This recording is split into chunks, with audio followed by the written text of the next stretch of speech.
morning, beautiful people. Happy Wakanda Sunday. It is another beautiful weekend for some BLP delicious goodness. Sorry we've been gone for the past 2 weeks, but life happens. People had to study, people had to get their grind on, and people had to become a nurse over the weekend. And then Lady Gunner decided to get sick. But we are here. We are ready to give you the word of Wakanda, the presence of a queen, and the presence of a god. Welcome to another episode of BLP. How y'all doing today?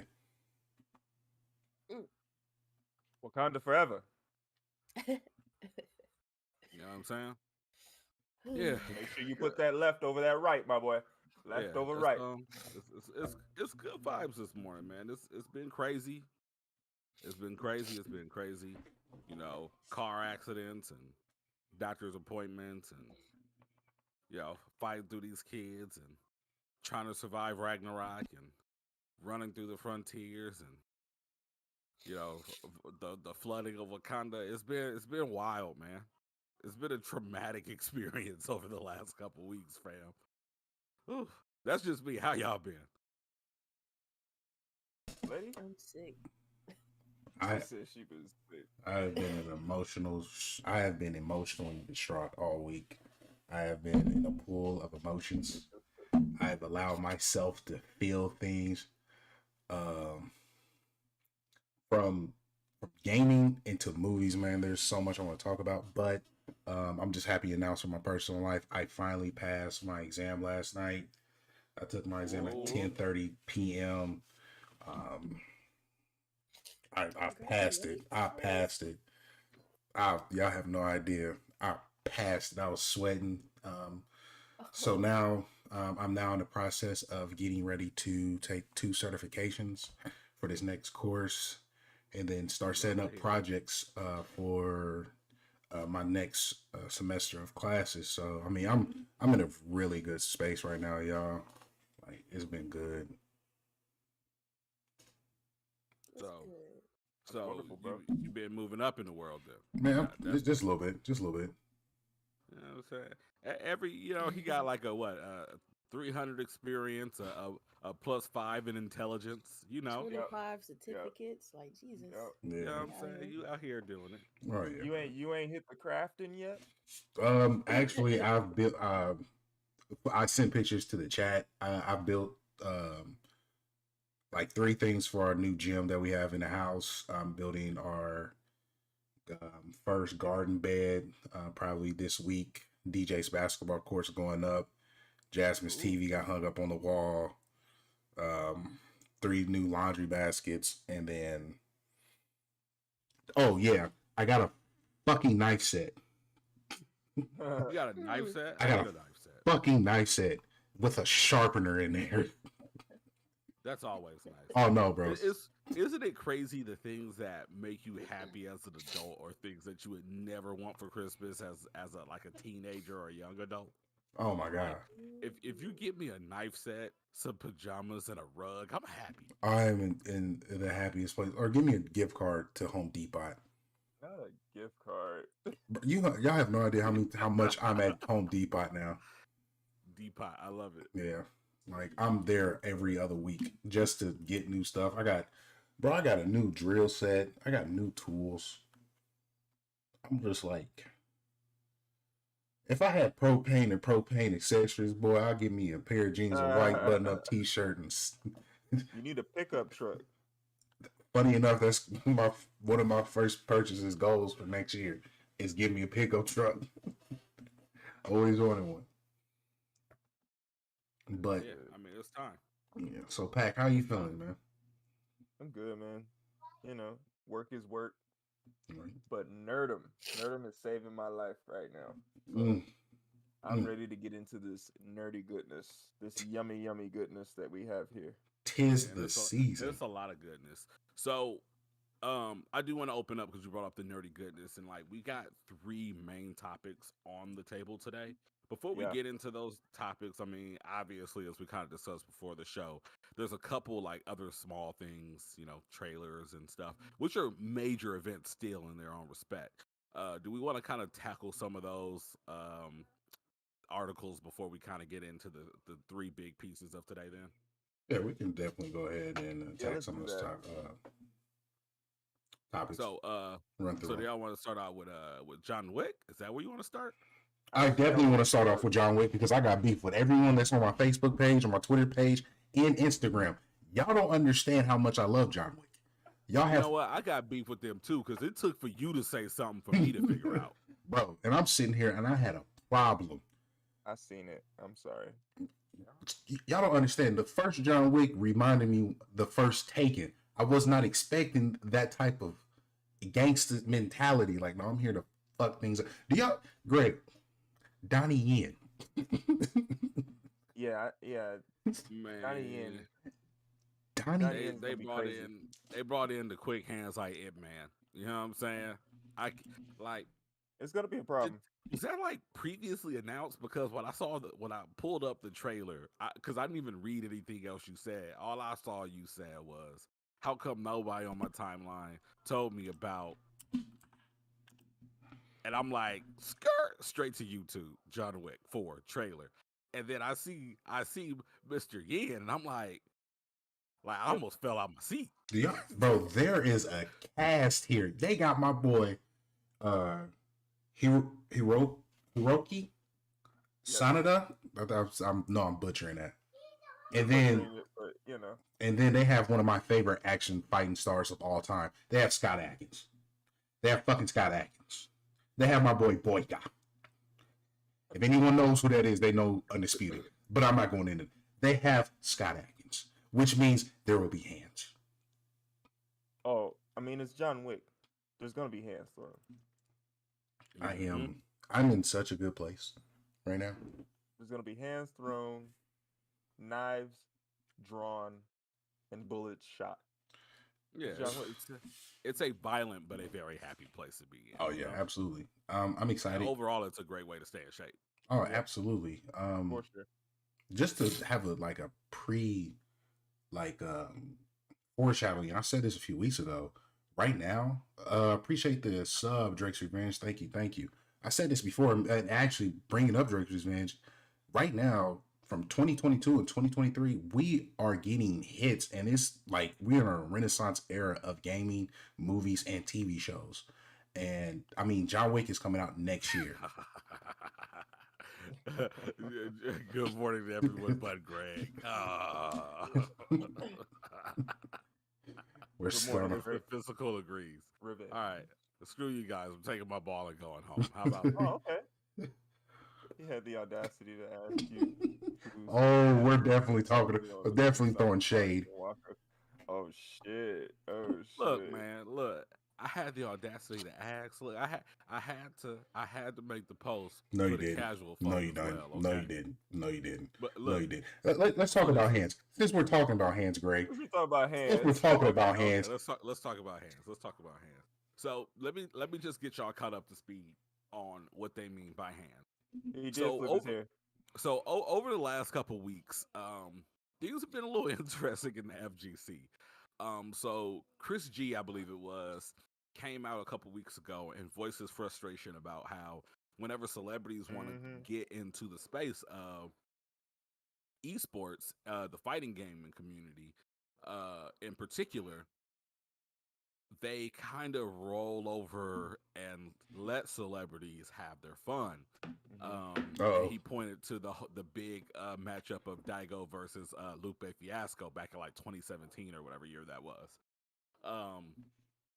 So from that, Lupe actually ends up tweeting back, and him and Chris G are going back and forth. And he's like, "Man, Daigo didn't let me win nothing. I went hands up. Nah, bruh." So after they kind of bump heads for a couple days, Lupe ends up bowing out. He's like, "Hey, Daigo is a friend of mine. I got a bunch of friends in the FGC. I didn't mean no type of disrespect. I'm not going to go back and forth because even Chris G, though you kind of a scrub right now, you kind of did your thing back in the day as well. Much respect to all." So, oddly enough, during this exchange, Waka Flocka Flame, of all people, threw his hat in. And he's like, "I'm the best at Mortal Kombat. I can beat anybody, FGC or not." Wow. and I'm like paraphrasing. So, and shout out to Mason O'Ken in the chat. He actually put me onto a YouTube channel called Button Check. This guy Ernesto really kind of like carries the story. I think I shared it in the chat. So if you guys are curious on the full play-by-play, go check out the Button Check. Button Check. Shout out to Mason O'Ken. He's been shouted out on that YouTube channel a few times. Several times, yeah. Yeah. Shout out to my boy. Yeah, so definitely shout out to Mr. O'Ken, shout out to Button Checks. But anyway, so when Waka voices that he can defeat anybody in Mortal Kombat X because he's the best, Sonic Fox, of all people, is like, what? I guess Waka not knowing who Sonic Fox is like, I got them hands for Bless you, Lady Gunner. And after Sonic Fox is like, bruh, I will literally 30-0 you. Oh my God. Is like, come on then, let's do this. So over the last couple weeks, Waka Flocka has been, I guess, in this promoter bag. He's gotten with another group to, I guess, try to put an event together. And both parties, Sonic Fox and Waka Flocka, have pretty much confirmed that the match will be taking place. We're essentially at this point only waiting for a date and a platform. So we don't know if this is going to be like Twitch, YouTube, if this is going to be like random like Revolt TV. We don't know. But in case, I'm pretty sure everybody in the chat knows who Sonic Fox is. But in case you don't, Sonic Fox is consistently ranked #1 in the world in Mortal Kombat X, Mortal Kombat 11, Injustice 1 and 2. He is top 5 in Dragon Ball Fighters and definitely has the ability to rank within at least the top 20. Greg is missing.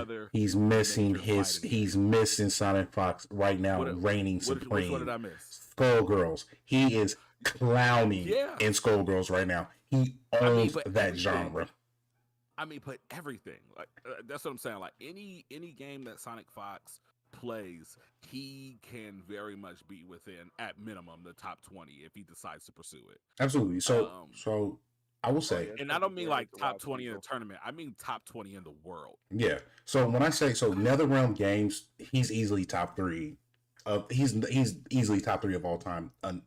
Undoubtedly, when Dragon Ball Fighters was first coming out, it was him and Goichi. There was no one else that even came close to those two. It was that matchup that people wanted to see.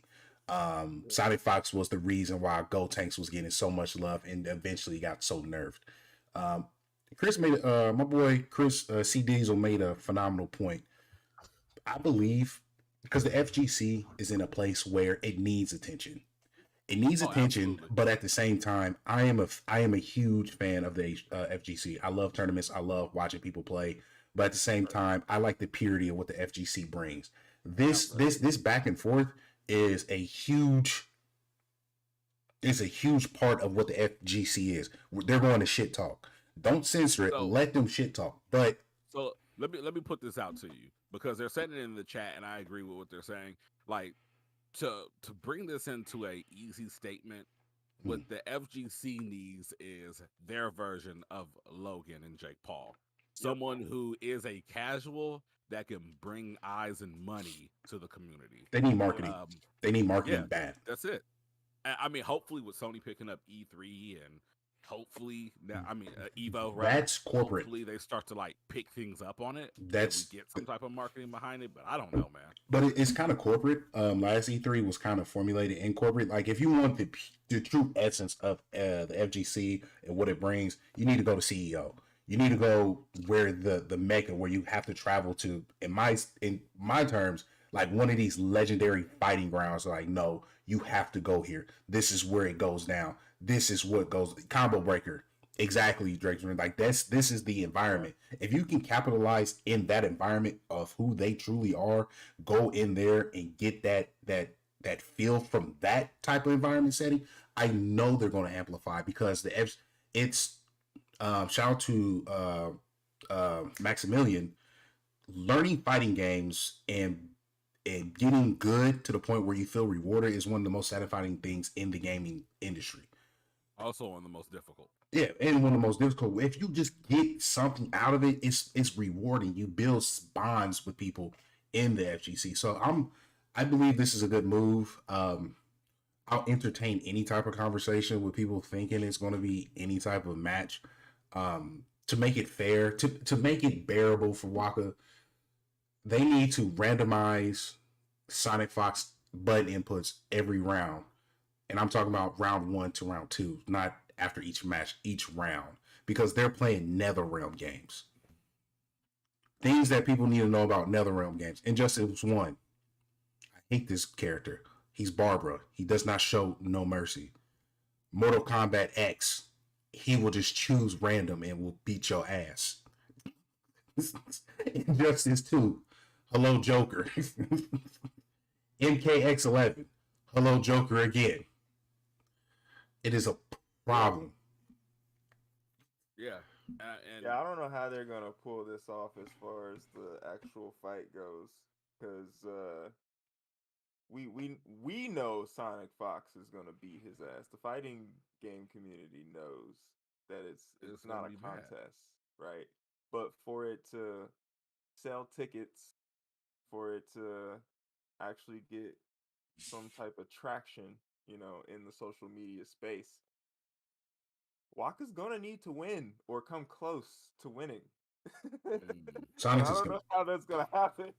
I believe if everyone in the community shares or retweets, it will be good. Shout out to Lady Gunner. You had a phenomenal stream. I'm sorry I couldn't tune in. I was doing homework and studies, but I'm proud of you. Mass No Ken gave you a shout out. But man, see, he needs to learn how to get a mod controller that does 15 hit combos with big damage and study with punish.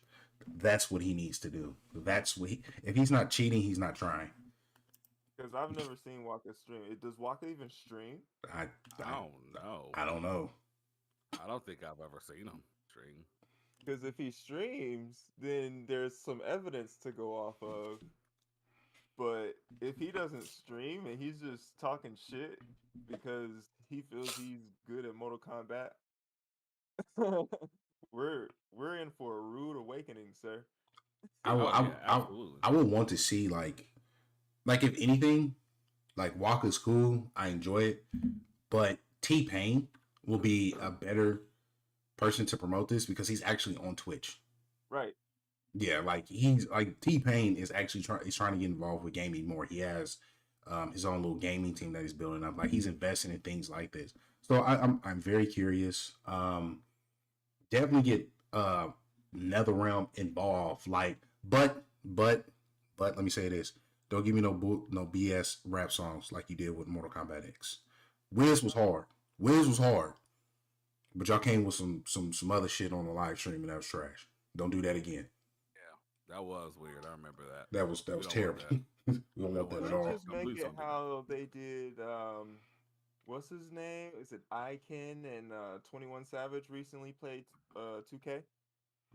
So they just kicked it in the crib and streamed on Twitch and played each other in 2K. I forget they were betting how much, but they bet each other.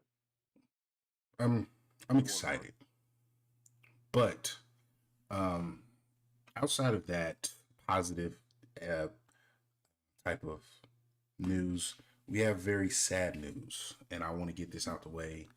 Allow my feelings to feel, allow myself to express myself. Mass No Ken, it's time for you to cry. Greg, it won't be right for me to start this.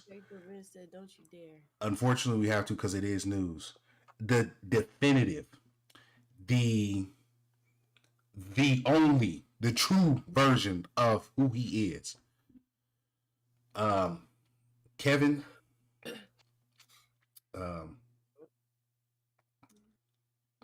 Conroy passed away this week from colon cancer.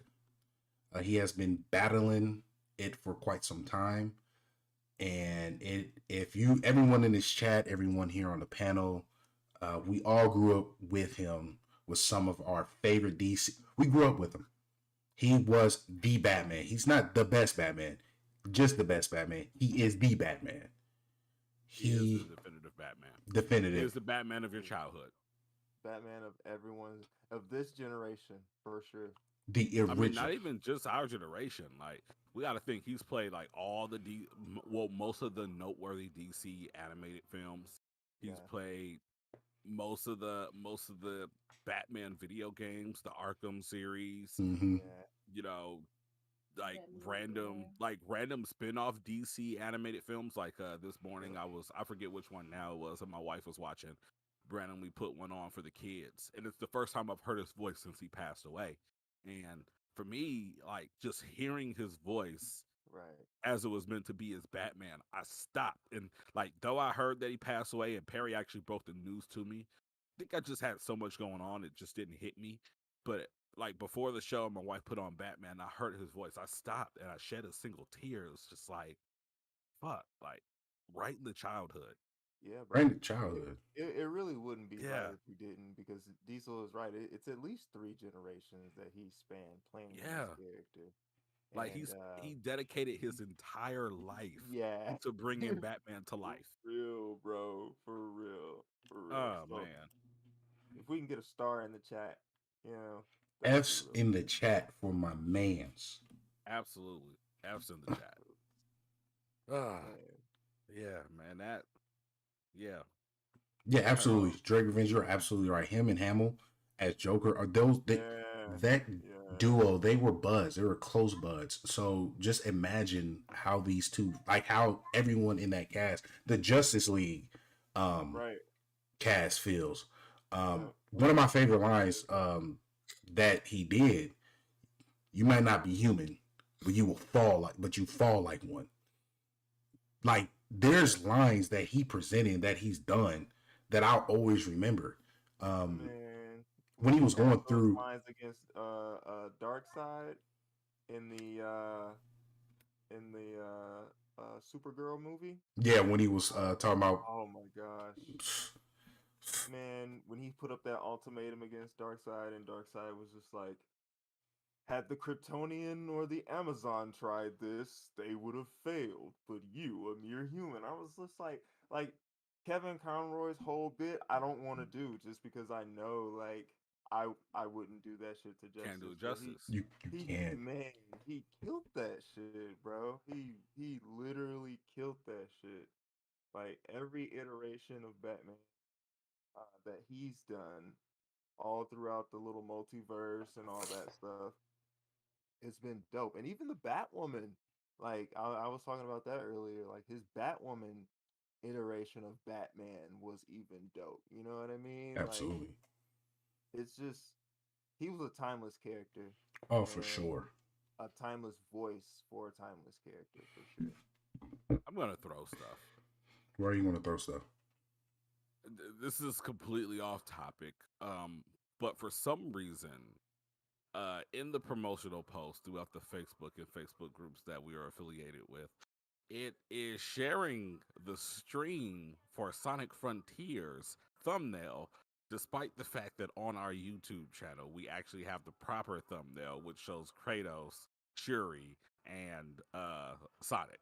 And it is driving me, and I apologize to everybody that's here. If you're not here, you don't get the apology. But I'm pretty sure people are like, why does this keep getting posted? It's because somewhere along the lines, the thumbnail is not correct, and it's driving me nuts. Man, so but only Kevin Conroy can fix it. Only him, the real Batman, the one that matters. Only Batman can fix it. But it was he's a phenomenal individual. His legacy will live on. His shows, his games will be passed on for generations. And I can't wait to share it with my son. Yes. So there's that. And with one more, go ahead. Wait, I want to add this in. Okay. Just thank God that Kevin Conroy's last appearance as Batman was not the mediocre, middling Gotham Knights game. Yes. Thank God. I Yes. am so happy that he did not go out on that note as On Batman. that piece of garbage. Oh my goodness. That Yes. 5 out of 10 $70 video game. May his legacy reign forever. Forever. I'm sorry, Lady Gunner, because I know you kind of like No. Lady Gunner, I seen her tweet. I seen her tweet. She said it was mid. I saw your tweet, Lady Gunner. I saw that. He I don't know, y'all not gonna play. He dies in the first part, comes back to life with a Lazarus pool, and then sacrificed himself again when he could have. Bro, I was like, I even beat it on mine. I beat it on my friends. I was like, I'm not even going back on mine. Yeah. Screw this. It was crazy. And it was in the Batmobile that was clearly exploded with the rest of the Batcave at the beginning of the game. Well, he could have just shot everybody and like got out Right. with Robin, but no. And it missiles on that thing again. Yeah. You guys do without me. Kills myself. Why is the most intelligent tactician in this universe so obsessed with unnecessary self-infliction? Unnecessary death. Just like when he stabbed himself with that sword, just so his one-liner would work. Yeah, I'm not afraid of death. And you then guys do without me. White up. Like, bro, what? Like, there are missiles on here, bro. There are missiles. Use them. Batman, there are missiles here. Use them. Oh my god. Use them. You know you have a choice, right? Right. Use them. Yes, And one more small story. Tomorrow we will be streaming the nominees for the Game Awards. I'm super excited because I'm curious on what categories each game is going to be in. But as it stands, as I sit here today, look into this camera, Elden Ring has moved to second place.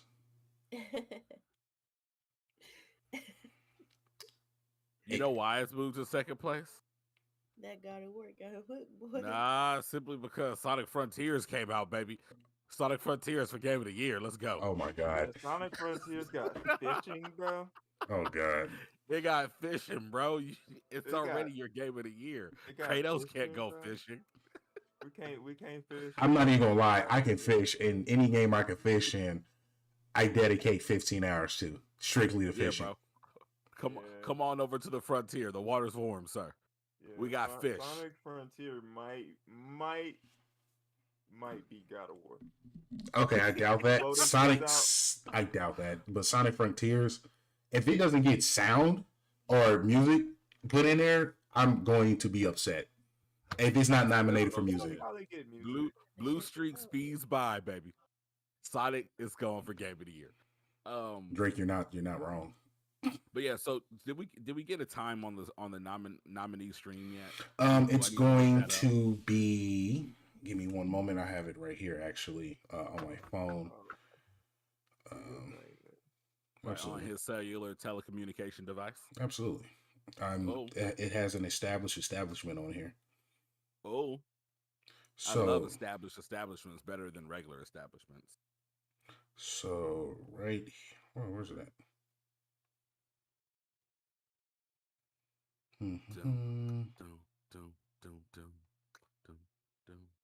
Let me see. Oh snap! It's not showing it anymore.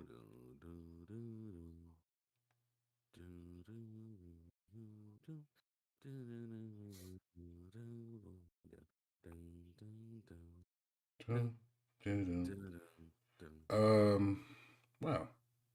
Oh snap. Around at the speed of sound. Got places to go. Oh wow. Follow my rain. I'm Googling right now. Okay, here it is. The nominees, I found it. It's 9 a.m. Pacific Standard Time, noon Eastern. So Pac, it will be. I'm sorry, it was not shown on their actual webpage. I had to go to their Instagram. But yeah, so noon Eastern Standard Time, Pac. That's 10 for us. Okay, gotcha. So. I won't be bothered then. Yes. So it's going to be. I really feel as though it's going to be some good games nominated. I'm upset that Callisto Protocol is not going to be on that list. I feel it's Usually December games are never eligible. I think they did with Smash Until that next one year. time, but Smash had to come out like December -1 for that to happen. I feel some type of way, man, because I know that game is gonna hit, and that game's gonna hit hard. There was gameplay Wasn't for there it. like a Thanksgiving version release for Smash or some shit the reason it No, came out? I think what they did is because it released like on like the first week of December. I think what they did to actually get it into the conversation is they gave the review copies out a couple weeks early so that it was actually in media's hands. Yeah. Okay, that makes sense. And I could be wrong. You know, we're just scratching on the door of big nerd media, so we don't know Right. what goes on behind that door. We're just Right. peons here. Yeah. I'm trying to sniff and see what's happening. Right, a little scratch and sniff, just a little bit. Let Just us know what's happening over there. but yeah, I'm Um, super excited for it. But Greg, talk to us about your yes. game of the year, Okay, Sonic so Frontiers. so let me be clear. Sonic Frontiers is not actually my game of the year. Right now, I think it's Sure. probably still a Plague's Tale Requiem until I maybe sink my teeth into God of War a bit more. But talking about Sonic Frontiers, so for anyone that has been a lifelong Sonic fan, there's lots of good stuff in here. Where 3D Sonic has been struggling to kind of reaffirm what it is. As we could see back in the Dreamcast days, Sonic Adventure 1 was awesome. We had like these little playground areas and we went back and forth from level to level.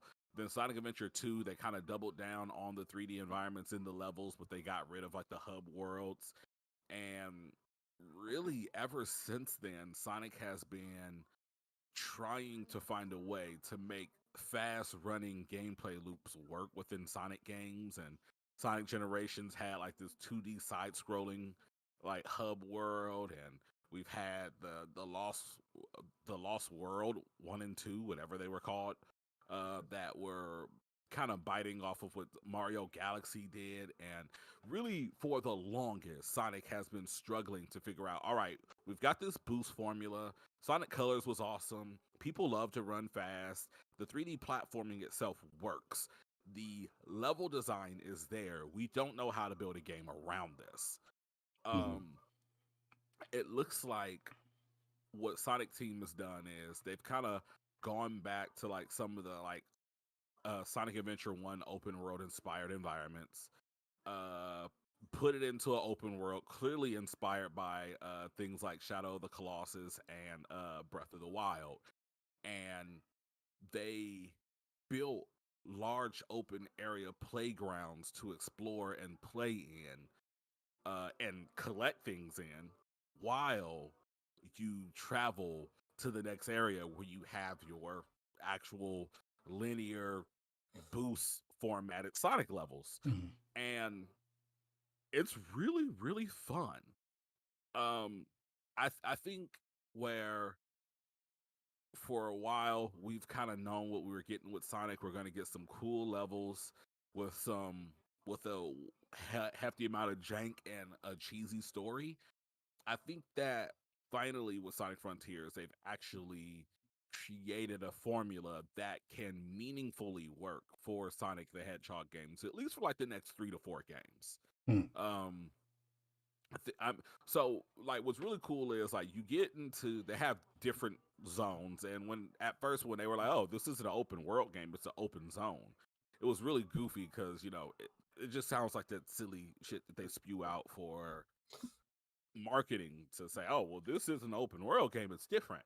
But once you actually get into the game, you Right. actually understand what that means is that there are 4 different or 5 different maps. I'm like midway through the game, and each map is essentially its own playground. And it really starts as a blank slate. And what happens is they put a bunch of like small puzzles. Like they're usually pretty simple, nothing that you'll be stuck on for more than like 30 seconds, but there's like maybe like 30 to 50 of them per map. Mhm. And you go and you do these little puzzles. They're usually quick, simple, but actually kind of fun. Not always the most engaging, but there's some sort of like baseline of challenge to them all. And as you do that, the map expands And when the map expands, what happens is it's crazy, but you get a little bit of Death Stranding here.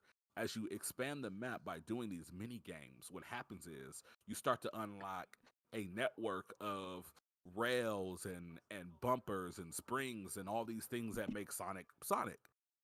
Okay, So that's they cool. end up, yeah, so they end up incentivizing you to go do these little mini puzzles because as you start to do them all and open up the map, Excuse me. each of the open zones Thank you, ladies. actually ends up being a huge playground where, like, for instance, like I just unlocked 100% of the mini games for the first map, and when I get in there I can literally hop on a rail, grind, hit a spring, and then you'll run into like forks in the road where it's like, all right, do I want to go straight, do I want to go left, do I want to jump and hit this spring, and you can start to zip and spring around the entire world like you're playing a Tony Hawk game, just linking together the sickest combos, and it becomes so fun. Mm. Um, so it's really dope. I'm excited to get to my review. There's a lot of content in it that seems to like have callbacks and throwbacks to like Sonic Adventure, Sonic and Knuckles, Sonic 3, and a lot of those older games. This really feels like Sonic Adventure 3. Me and Mace No Ken were talking about that a couple days ago. Hmm. So I think that it's probably going to be appropriate for me to finish the game before I give a full on review. But I'm having a lot of fun with it. First And impressions are always good, though. yeah, like even beyond the first impression, second impression, third impression, like I'm having a blast with this game. And then they've also fixed the issue with Supersonic. Um, anyone that's played any recent Sonic game knows that the way that Supersonic usually goes is you play through the game, you clear whatever missions you have to, and then at the very end of the story, you get one mission with Supersonic. It's usually pretty cool. You get some type of cool music, and then it's over. But what they're doing at this point is at the end of each one of these open zones, you're collecting the Chaos Emeralds, and each one of these open zones actually caps off with a supersonic level.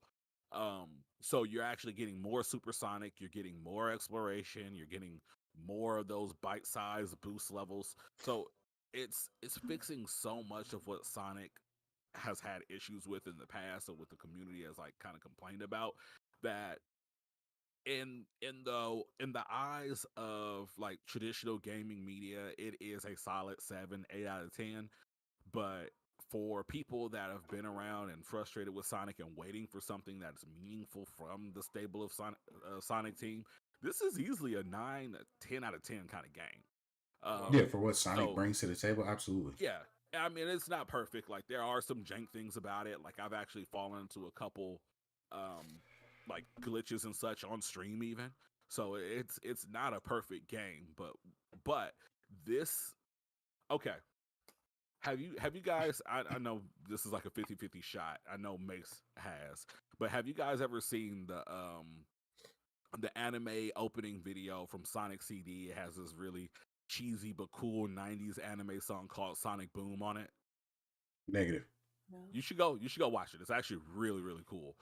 Especially to be a kid in like 95, you turn on Sonic CD for the first time and you get like this anime video of Sonic doing like all this super cool like anime movement, springing, running, grinding, winding up.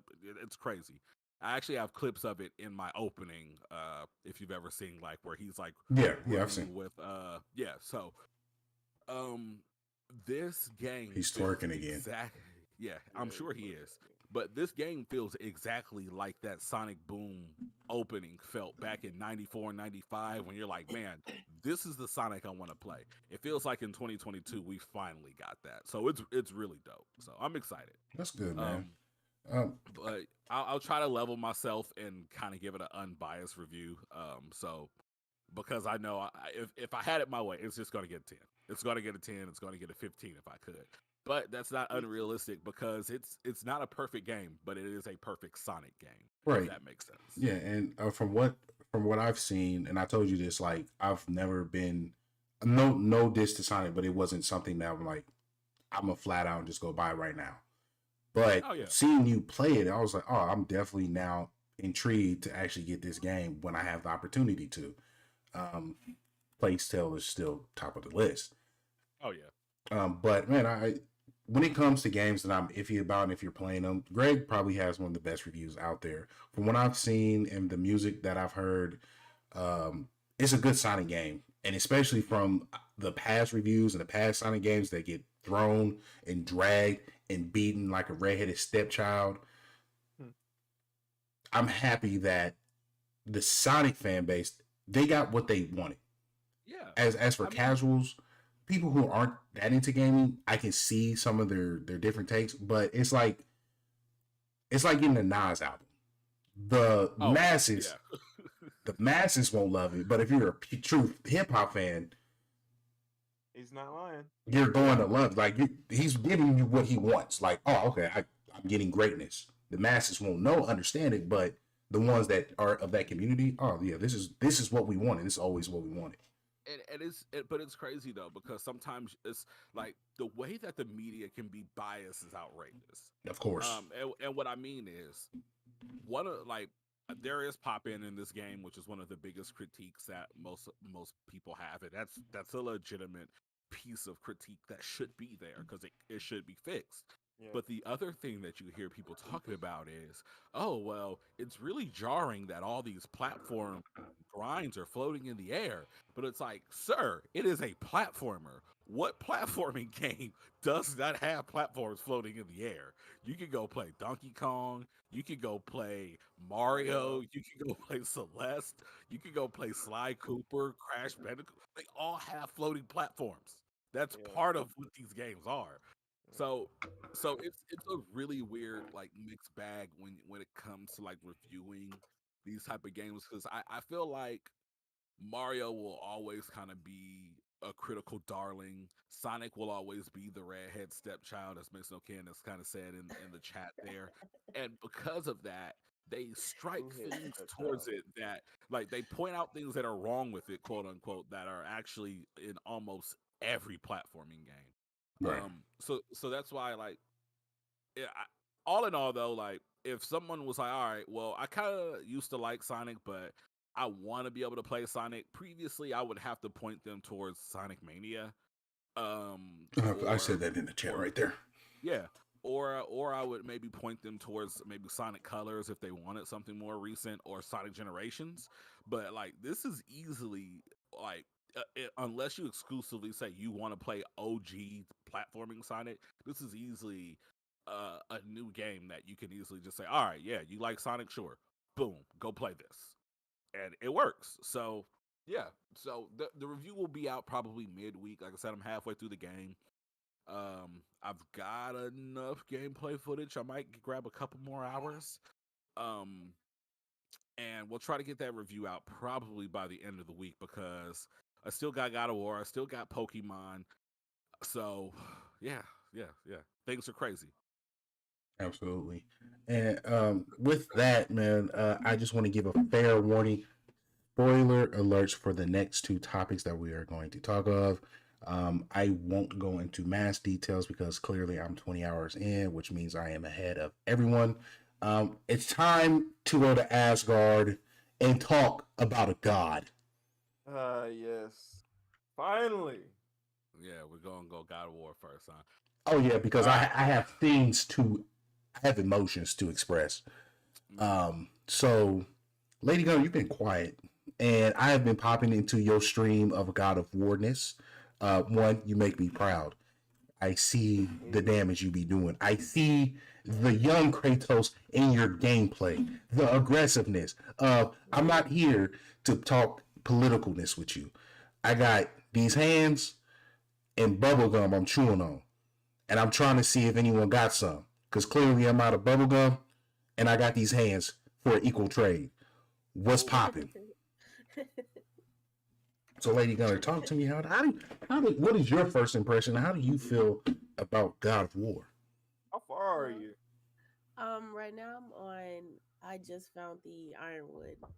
So, yeah, but I'm gonna quote Atreus. He just said, "We're gods. We can do whatever we want." Yes, it's I love it. I love it so far right now, and then I love how you get to play as Atreus. Like, this is like the second time they broke off and just let you see the perspective from his son, which is kind of fun. Yeah. But I'm playing on Yeah. Give Me Mercy. So it's kind of challenging a little bit. It's kind of fun. I want to go back and do it on God of War, but they said you can't lower the difficulty. So if you do play on God of War, Yeah. there's like no going back. So I'm like, huh, I'm just gonna beat it on second hardest difficulty. But so far, it's been lit. It's challenging my like dodging skills and basically perception and stuff like that. But I love it. It's fun. Just found a little extra character. I'm not gonna ruin that for you, Greg, but it's all cute in there. I'm like, oh, look at them being all cute and stuff. But Okay, I know it's what Oh, part you're at. okay. I You know talking what about part his you're at. little girlfriend? Yeah. Yeah. So yeah, I mean, his I'm little aware of who she is, but I haven't actually met her in my game yet. I just met the little chipmunk guy, the little squirrel, which I Oh thought was yeah, yeah, he was kind of fun. he's Okay, cool. yeah, okay, I know exactly where you're at. Yeah. Okay, Yeah. Pack, you have been quiet. Pack, you Mhm. have been stealed. And Peace all has right, let been me tell you stealed something. with this man. Oh yeah, Let them me tell you Valkyries was something. wild. All right. Ever since I've played PlayStation, God of War has been a staple game of mine that I have played repeatedly over Even God of and War over 1. and over. The first God of War that came out, I remember. I remember as if it was yesterday. I had just gotten my PlayStation, just went over to where my sister was, and we sat down, hooked it on up, and Oh, popped in God of War together. So God of War 1, 2, 3, 4, and this one mean a whole lot to me. I personally, if I could, I'd give them all tens. This wait, God of even part War, 1? bro. So I don't mean to interrupt you, but you climbed up that spiky knivey spire from Hades back to like the living realm He was multiple there from the times. beginning. Yo, Yeah, yo, I played God of War once. It was like never again. But no, God of bro. War 2 was fire. I played God of War 1 like 4 different times, maybe even 5. Mm. Whew. I played God of War 2 3 times. I played God of War 3 8 times. That's I fair love the assessment. cinematics in God of War 3. I played God of War 4 4 times and completed the story. Did you beat the So I Valkyries? What about I Ascension? Did you get into oh I Ascension at all? loved Ascension. Yeah. I personally I just I love God of War. I love the character. I love the world building. I love literally everything about it. Um, they've done it for me, and I don't know what's happening. I am in the Ironwood as well, lady. So we've been talking to Angraboda and stuff like that. But like So I'm getting ready um to get there then. yeah, you should Okay. be there in the next like hour or two. Okay, gotcha. I can't I, speak of where I'm at. Some uh, things happen. yeah. Don't No, talk. no, Yeah. Don't you talk sit about down it. and be quiet, sir. There's so much I want to talk about. But yeah, Kratos is going off, and Santa Monica has really built this character up. I don't know where they take it from here. Oh, Yeah. I have thoughts. Greg, do you mind if I go next, or you got it, brother? So long as your thoughts aren't spoilery, I don't care. Go ahead, man. Oh yeah. So no, there won't be spoilers. So my take of God of War. Good. I can go about gameplay first. Um, I like the fact that the Blades of Chaos is superior in every single way in this game. Man, It does big boy damage. because it's Fumble Winter. It's big boy major damage. So that I want to get that out the way. I enjoy playing as Atreus way more than Kratos. I Damn, yeah, I Bro, I his was actually great going to say that. Greg not like cutting it. Yeah, I enjoy his gameplay so much more. And Greg, just wait on it, Greg. yeah, just please, because I already know because I'm already y'all already know I have a thing for like the quick agile characters anyway. So like I've just got through my first spin with Atreus, and I'm like, Oh yeah, give me some more of that. yeah. Give me some more of that. It gets better. Yeah. It's a drug. Don't don't get addicted, but it's a drug. Oh, I'm here for it. Because I'm like, Drake right. Ranch, he hasn't claimed the title of Yeah. Loki. Yeah. That's why. yeah, he still doesn't know what it means to be Loki. Like, Right. it seems like thus far in the game, I know sometimes plots transform, but at the point that I am in the game, and from what I understand, Lady Gunner and Shauna are in the game as well. We're at the point where he's still trying to explore what exactly it means to be Loki. Like, he has no idea what it is to be Loki, other than the fact that his ancestors refer to him as Loki. So we're Right. still looking for answers. Absolutely. I will say this. So wait, are you still looking for answers where you are at this point, Nick? Because I'm just curious if this No. is like a game wide. No. Okay. Oh, No, you have all the- no, I don't have all the answers. I have there's there's a conflict between father and son that happens in which he goes a direction. It is a father trying, it's two sides trying to protect one another. That is what I can You say. can stop there Yeah. because I'm Yeah. I'm That there. that's what I can I say. mean, that's what the theme of the game seems to be, though. So I'm not surprised that's where it's headed. So But I wouldn't even consider that part a spoiler. is coming to a head. Is what Yeah, you're saying. very soon. But I can say this. I can say this without a doubt before I get in my details. When Thor and Kratos got the throwing hands and Thor said, "What the fuck does that mean?" I'm like, "Give me this."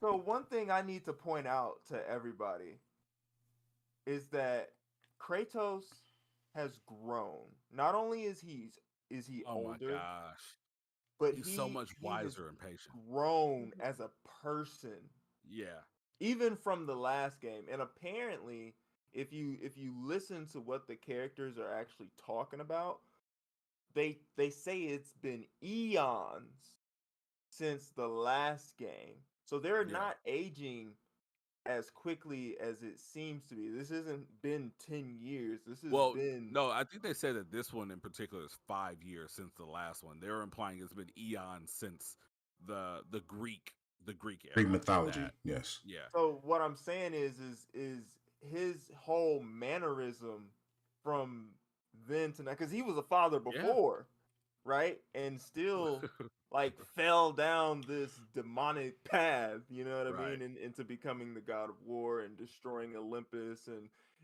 destroying the Titans and pretty much bringing all of Greece to ruin. Comes Yeah. to Norse mythology What- somewhere we don't know, and is able to meet a woman who's able to essentially tame him. You know what I mean? Hold on. Let me correct you. Let me correct you. What? At the end of God of War 3, he takes his own life because Athena has tricked him because he said, "You put me on this rampage in which, what has this done, Athena? What have you done?" Because Athena at the end wanted hope that Kratos had. And Kratos was like, "No, I'm releasing it back to the world." He then goes to his wife now. Though she wasn't able to tame him, in a sense, they were able to talk. What he was able to do with his anger and his rage was at the end of the last God of War, where he allowed the wraps of which the Blaze of Chaos was on. He was able to let that go, and that transcended into this game. That is the Kratos that we see now. And Pac, you said something that was so good.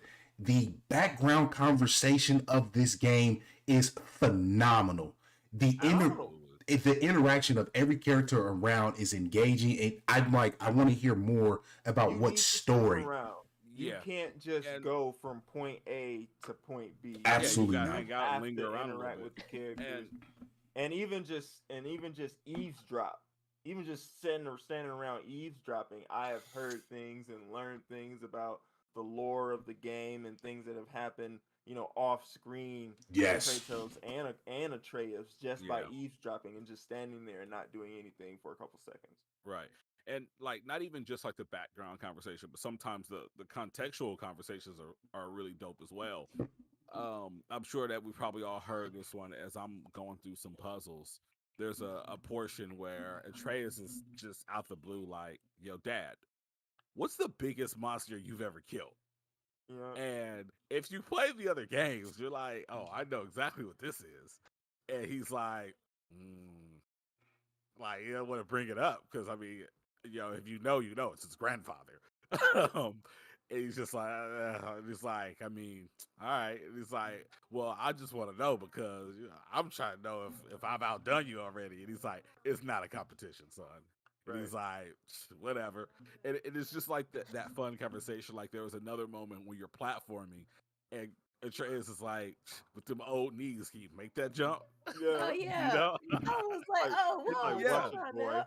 Yeah. But to speak to Kratos growing, like the moment that sticks out to me in the first 5 hours of the game is the moment when you get back from Atreus sneaking off to go talk to Freya, and he comes back, they switch the gameplay back over to Kratos, and when you go sit in the room, you sit Mimir's head down, and he goes to close the door, and Mimir says to him in a very somber voice, he's like, well, what are you thinking? And you see the brutish stone face literally leave from his face, and all you see in that moment is a vulnerable father. Like he's no longer like the straight face, stone face murderer that we've known him to be, but he's a dad. He's just like, man, Well, I really wish Atreus wasn't so restless right now. Like I'm but worried about my kid. But at the same time, the thing that we're not saying is Atreus is going the route of his father. He said, our only solution here is to go to battle. And Kratos is like, no, war is sometimes never the answer. And his son, damn it, I can't talk about this part. His son doesn't know what Kratos saw. You feel what I'm saying? He doesn't know what's, and I think that kind of comes from Kratos still being reluctant to, like, it goes back to the conversation. What's the biggest thing you've ever killed? My grandfather, son. Your great grandfather, son. I think it kind of harpens back to the fact that Kratos is still very reluctant to share some of his past with his son. And I think that's what I want to say so much right now. Yeah. I mean, don't say anything. Don't say stop anything. It. You sit down. Because there is a conversation that happens, and I'm just like, fuck. Yeah. Just mute yourself when you talk. You'll be all right. But at least where we are, we assume that a part of the divide comes from the fact that right now, he's kind of laying out those hints like, hey, there's a different way. I've done some things. There's a different way. But he's not coming out and just saying, hey, man, like, I know you knew I was the god of war, but I understand. I was a badass and a bad person. Right. Like, One don't thing have I to, will say that's not a spoiler, he does explain, how a Spartan is made. And in explaining that, he is basically indicating to the person he's talking to that he was not a very good person because of the way that he was brought up as a child. You know what I mean? Because of the way that Spartans are built, he ended up using what he knew, which was survival and rage, basically as a weapon and a tool to gain status, to be where he needed to be, to do what he needed to do, and eventually he fell and gave his life to Ares, and that kind of started his descent even further than what his upbringing, his nurturing would have brought. You know what I mean? Yeah, so there was like all of that is very apparent to him. I'm not saying anything, but I will say, if you do your history, Ares is the cause of Kratos' madness from the murder of his wife and daughter. Now this is not a spoiler. I have to say this. Here you go with the spoiler. Freya's fucking performance of the beginning of the game until everyone's been Atreus has been nothing short than amazing. That woman's pain and vengeance has been just I there has not been anything less than you. When she screamed Kratos' name at the beginning of the game, you felt like I'm going to hunt you down into the ends of the earth, and I'm going to kill you. And the fact that she even thought about, because you already had a conversation with her when you was a Atreus, right? Greg? Yeah. Okay. The fact that she thought about, like, what makes you think I won't kill you? Your fathers took my son. What do you have to say to me? Right. Yeah, I thought that was a dumb move. But what was goofy as fuck for that? But if you pay attention, I don't think he was. No, if you pay attention to what was said, he told her, like, yeah, Odin pulled me to the side to have a conversation to go to Asgard. Right. You said what? Wheels started turning.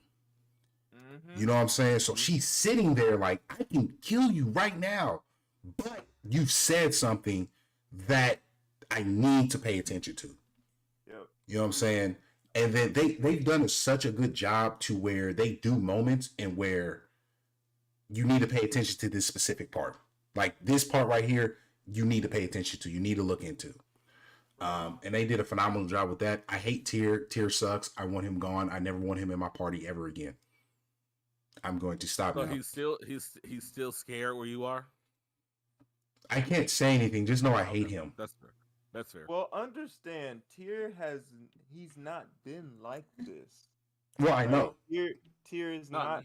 I mean, even before he was locked up. Even before he was locked up, he was a peacemaker, bro.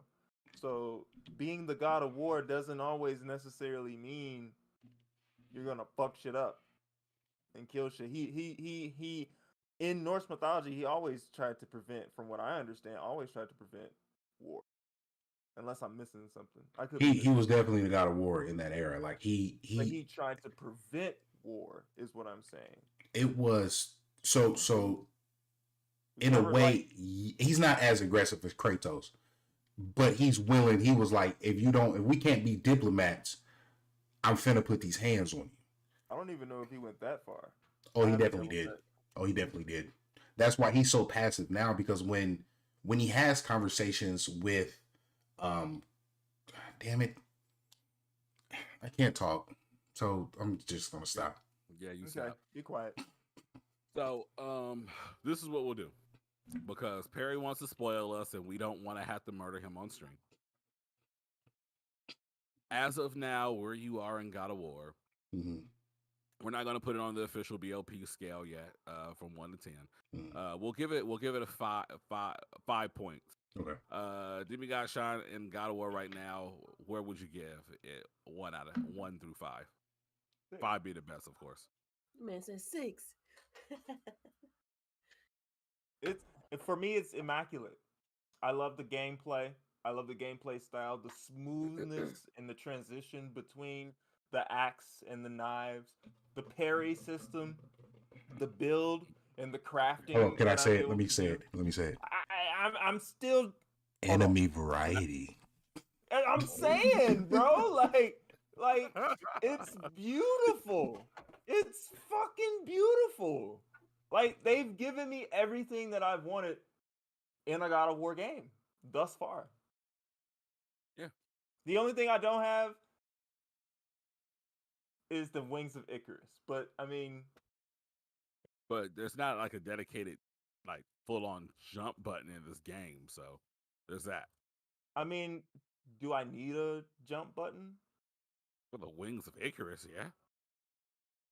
Like, well, yeah. For that, but I'm saying, like, for the game right now, I don't even need a jump button. No, you don't need one. Yeah, you got an action button that jumps when you everyone. I hate everyone. I fucking hate each and every one of you, because there's a moment in this game that happens, and I wish I made it there. Fuck. Stop it. Now we know there's an amazing moment. There's several. Stop spoiling us. We don't need to know that there are amazing moments. You need to mute your mic.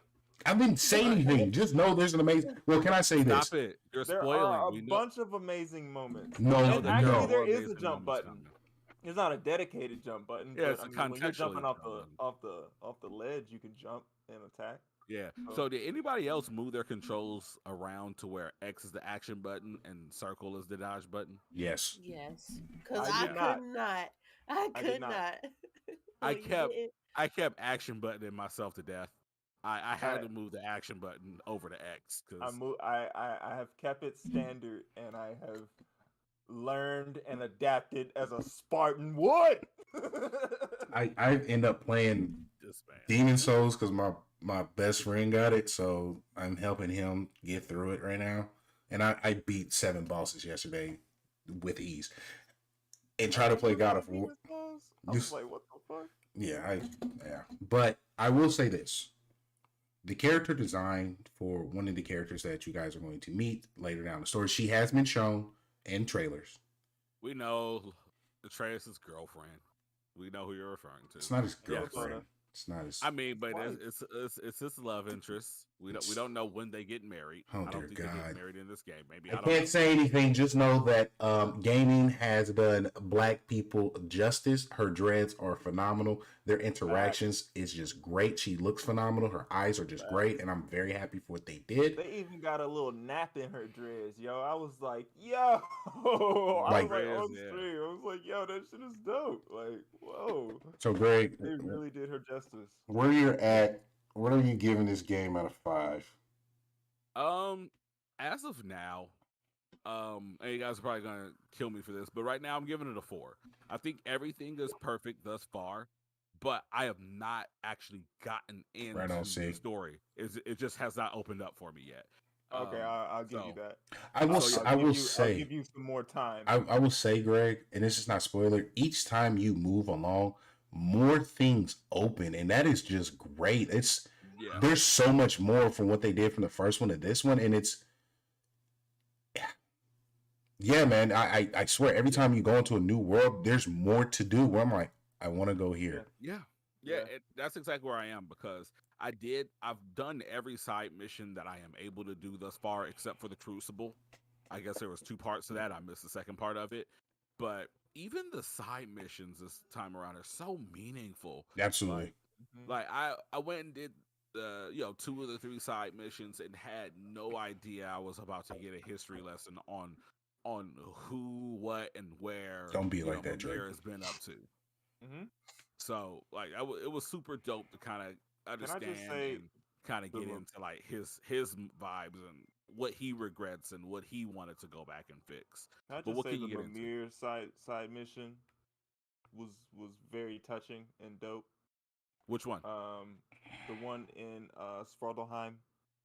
At the The very one with beginning. the You have to Oh, with free the- that. smokestacks or the whale? giant whale thing? The smokestacks and the giant Yeah. the giant whale thing, both of those were very, very touching. Like I don't know if y'all paid attention to the story, but he had to do that or he was going to die. Yeah. Like he needed Odin's favor, otherwise it was over for him. Yeah, So he was not. He wouldn't survive. And I Right. think it was just really interesting that as you set the whale free, it's not just a happy ending. Right. And it also foreshadows for where Tyr is, because once you get to Tyr, like Tyr's been in Right. captivity for so long, he's a broken individual. He's not the Mhm. person that you expected him to be. And it's the Mhm. same thing when you set the whale free. The whale isn't like, oh yay, I'm free Willy, let's jump and swim and I'm yeah, muting myself. like he just sits there Yeah. and he doesn't know what to do with his freedom. And even after they try to coax him to go on and talk about maybe we should scare him off, you know, Kratos and Atreus are like, I mean, he's used to being in chains. He's used to being bounded to this lake. He doesn't want to leave. And I really want to throw something at Nick because he keeps alluding to the fact that Tyr is probably gonna rear out as a snake and show that he is Mhm. actually an enemy and he's not really scared. He's just playing his role. Not But even he's close. really doing a bad job of hiding it. Not Stop even. it. Not Don't even, talk about it. Not even. Anyway, not 4 even out of that. 5. It's nowhere Wow. near that. Lady Gunner, He's just a bitch. where you are in God of War right now, where are you giving it? I'm giving it a 5. 5 out of 5. Like Boom. You. you just need to get deeper into the story. I mean, the fact Yeah. that you gave it a 4 is good enough, but 5 out of 5. The At least the you didn't give it a transition. 3. I ain't gotta come to your house. No. Why would I give it a 3? Everything about it so far has been nearly perfect.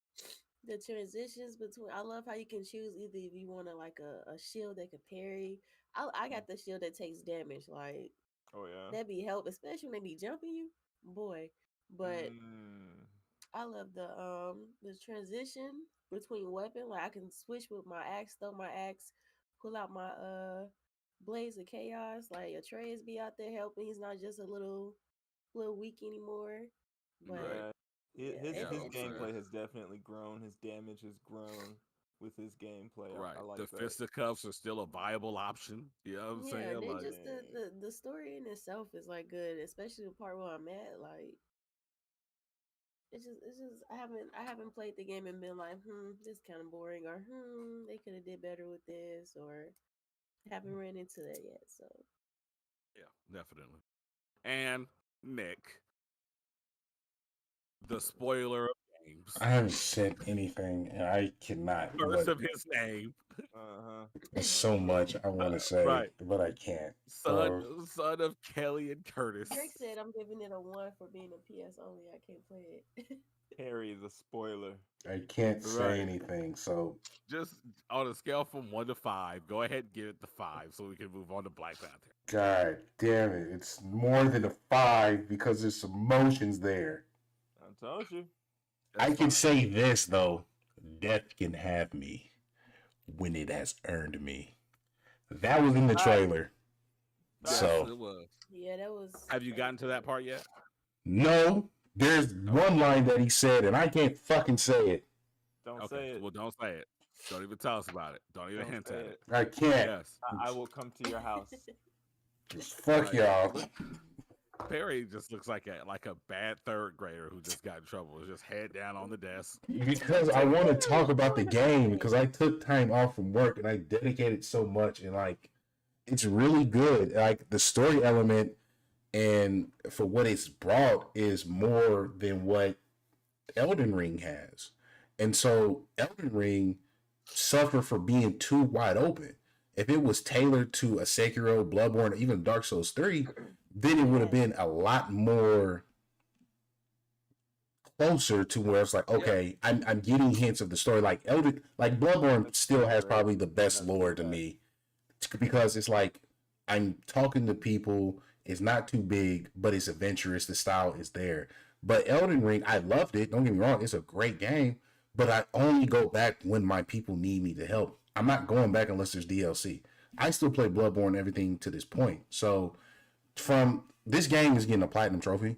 I'm going to give it a fair judgment after I do the platinum grind for each of them because it's only fair. But yeah, 5 out of 5. Can we talk about Black Panther now? Because Yes, momentarily. I just have to take a moment to pop into the chat here because Drake's Revenge has your number to the T. He says Nick does this with everything. He does this when he watches anime too. In quotes. Wait until you get here, bruh. The manga's fire right now. Yep. Blank These face. are facts. These are facts. Yes. I show no mercy because you fuckers need to start reading. You do Yes. this with everything. You do this with everything. But I didn't Like, say I haven't been in the sure. chat. I haven't hinted at anything. It's all of you. I've been good. I've been a good boy. Okay, on to the next topic. Black Panther 2. Wakanda forever! Well, since I couldn't spoil anything, can I fucking start here? Okay, so if you have not watched Black Panther, we are getting into spoiler talks. If you've not watched it, by all means leave. If you don't care about the spoilers, stay. But again, spoiler alert is He in said, "Whoop! effect. I have you got tapped." Adios. Adios. Yes. Thank you for for tabbing us. Keep the You know, alert. we Mute the appreciate tab. it. We appreciate you. it, guys. But it's time. It is It's time to get into time Wakanda. to be emotional. T-Lo to die. T-Lo to die. Have you been here the whole time? You just popping He's up, been bro. lurking. You know what I'm saying? Lurking and irking. You know what I'm saying? We here for it. But yeah, Black Panther. Oh, my child's nipples are in the camera. Uh-oh. I don't know why my kids just always they know I'm live. They just walk around without a shirt on, and then they'd be like, "It's crazy." Anyway, let's get into Black Panther 2. Perry, yes, because we had to neuter you for the entire uh, God of War first impressions talk. Please, please open up the Black Panther talk for us. Yes. So out of everyone here, I think I am the one that understands that I love Black Panther. I like a lot, and Chadwick Boseman was a huge impact to not only myself but also my son when it came to that character. Wakanda Forever did justice. And before I get anything else out to everyone on Facebook that doubted the storyline, just know when you pop up in any of these black nerd groups, I am coming for you with vengeance. I am not holding anything back. You doubted the storyline. Shuri, for one, I called it. She was going to be the rightful Black Panther holder because it's happened in the comic book. When Black Panther disappeared, when he was gone, his sister stepped up to the plate, and she was a fucking being of fierceness. Please respect the queen. He destroyed shit. 2, everyone who keeps saying, well, they should have recast, they should have did this, that, and the third. When you look at it, everyone had a moment to grieve and show love to my boy Chadwick Boseman and Black Panther and put him down. It started off with Fortnite. Fortnite gave a whole trailer dedicated to every superhero that they have in the game to Black Panther. They did the Wakanda Forever for him. Number 2, What If? What If had the opportunity to have him voice act until his very last moment. That was his last time doing anything live or recording. The people who knew and worked with them, the one movie that impacted the black community worldwide, kept quiet, didn't say anything. They have every right to mourn and continue the story that he put out there. It is mourning. He should have. People have said Chadwick Boseman was selfish for playing this character. When he played it in Civil War, people were hyped. When Black Panther 1 came out, it was a cultural impact to everyone worldwide. It broke records. At this point in time, they did him justice. This was not a movie of action. This was a movie of mourning. This was a movie of allowing people to feel something for someone that impacted them on such a large scale, and to see Wakanda to be vulnerable, to see where they go next. How will they take this blow? What is the closest people going to do after their king has fallen? That is what this movie has brought. And at the beginning, it is now put in stone. Write it down. Beyonce is the general of women. Angela Bassett is your queen. I will not argue this point. Listen, that shit was hard. At the beginning of the movie, Shit was beautiful. the French have decided to say, they felt the need to try to hit one of the Wakanda meeting grounds of the the community bases, to steal vibranium, because they feel as though Wakanda should share that. So at the United Nations, my girl Angela Bassett came in with the coldest fit. Instead of having black forces, she had the whole fit.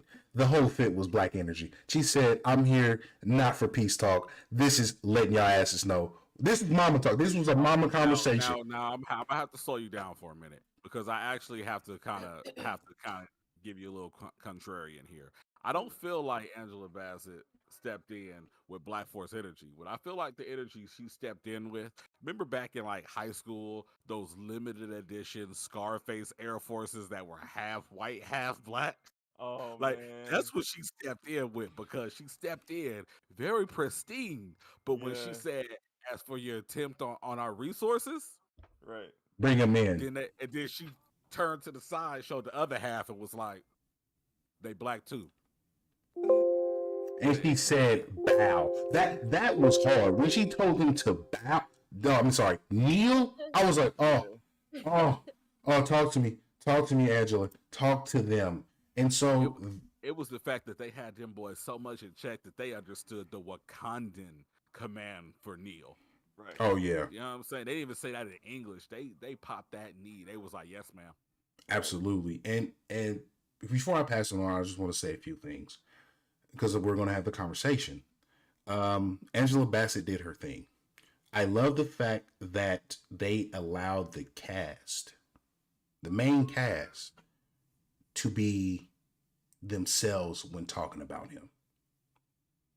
At the beginning, we had the funeral. At the beginning of the funeral, I shed a tear. My son pulled his mask down because he wore his Black Panther mask there, and he did the Wakanda Forever cross on his chest when the entire family did it. I lost it. I was done. I was an emotional wreck. I was like, oh, I'm here for the ride that was going to give. Number two, the representation for both sides was there. I loved it. The black drip, the drip was phenomenal. I loved it. I loved it. A cherry tracksuit, I needed. Jumpsuit, I needed yesterday. That I need it. The serpent, the god serpent. Oh man, the Mayans were beautiful. I loved it. I loved it. So there was that. Number three, it might be controversial. Riri could have been done better. I did not like her in this movie. I feel as though she could have played more of a Peter Parker role in Civil War with Tony. And how they portrayed her is not who Riri is in the comic books. Even though she is from the South Side of Chicago, she is an introvert. And that wasn't an introvert. She was a hustler. She was getting in. And I get it. But that's not who she is. Ironheart is good. She's about that. She's one of the smartest individuals in the Marvel Universe. But I didn't enjoy that. And number 4. I told you niggas. The Black Panther mantle was only going to be held with Shuri for a limited time until the king is ready to take it. We're going to have the conversation at that, but understand this, you filthy mudbloods. Don't you ever question, allow the movie to come out and then judge it. Because right now, ain't nothing can help make you niggas happy from what I've seen. Y'all feelings are just annoying. I'm done. Thank you for letting me have my moment. Cool. Okay, cool. Not bad at that. Now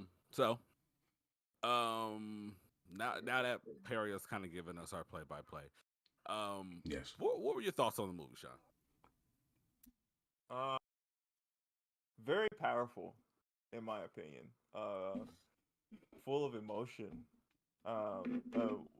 They definitely let the characters be themselves and kind of flesh out their emotions on camera when it came to a lot of the big impactful parts, the Black Panther funeral, the Queen funeral, like all of those things were very serious, and I mean like hard tear jerkers in the movie.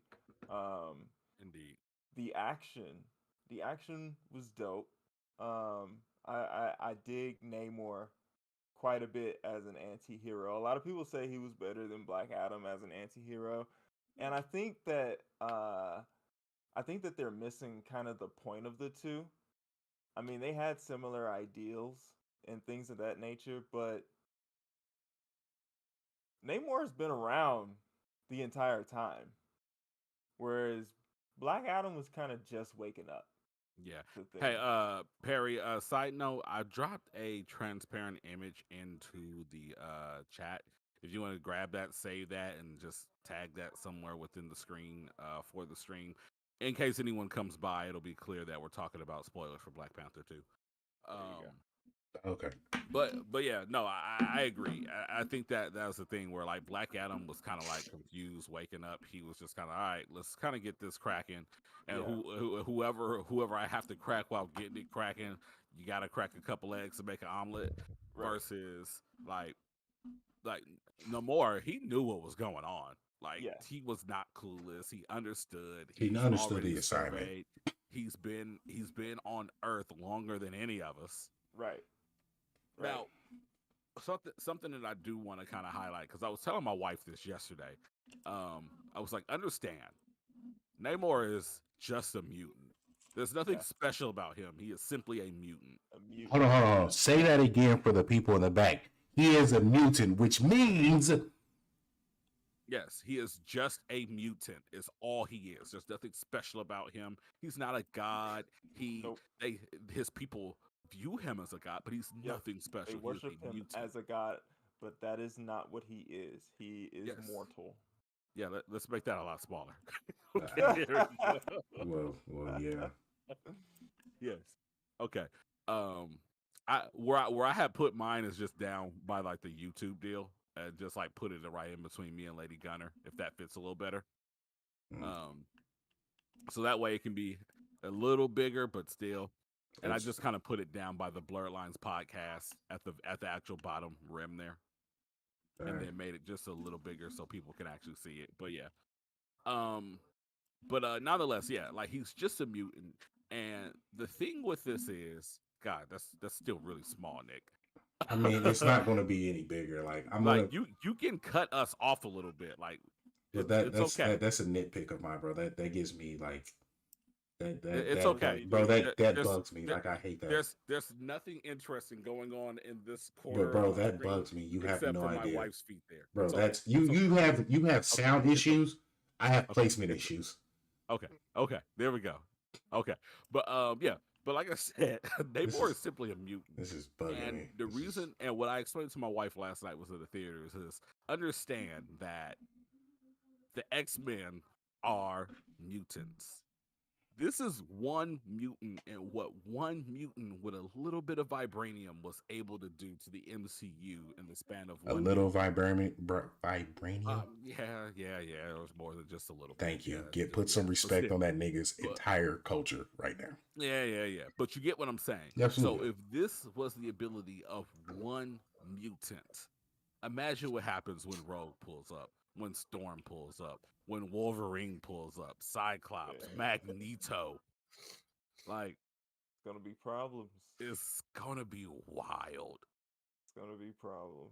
What was it not like extremely refreshing to actually hear them say mutant in the MCU? Like it was just like, you ever just be real tired and you drink that caffeine, you drink that coffee, and there's that moment where you just feel it kick in.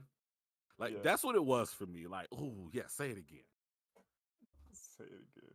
Yeah, but yeah, I loved it, man. I loved it. It was like fight choreography. Like, could we talk about Okoye, like the first fight with Okoye versus second in command for Namor?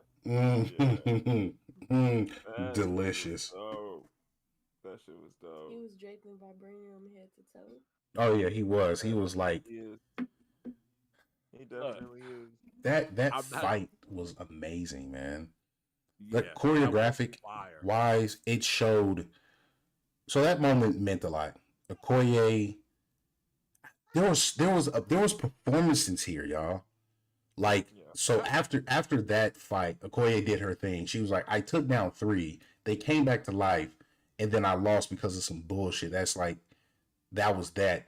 Angela Bassett at that moment said, I don't care what you did. I have lost my son, and I don't know if my daughter is alive.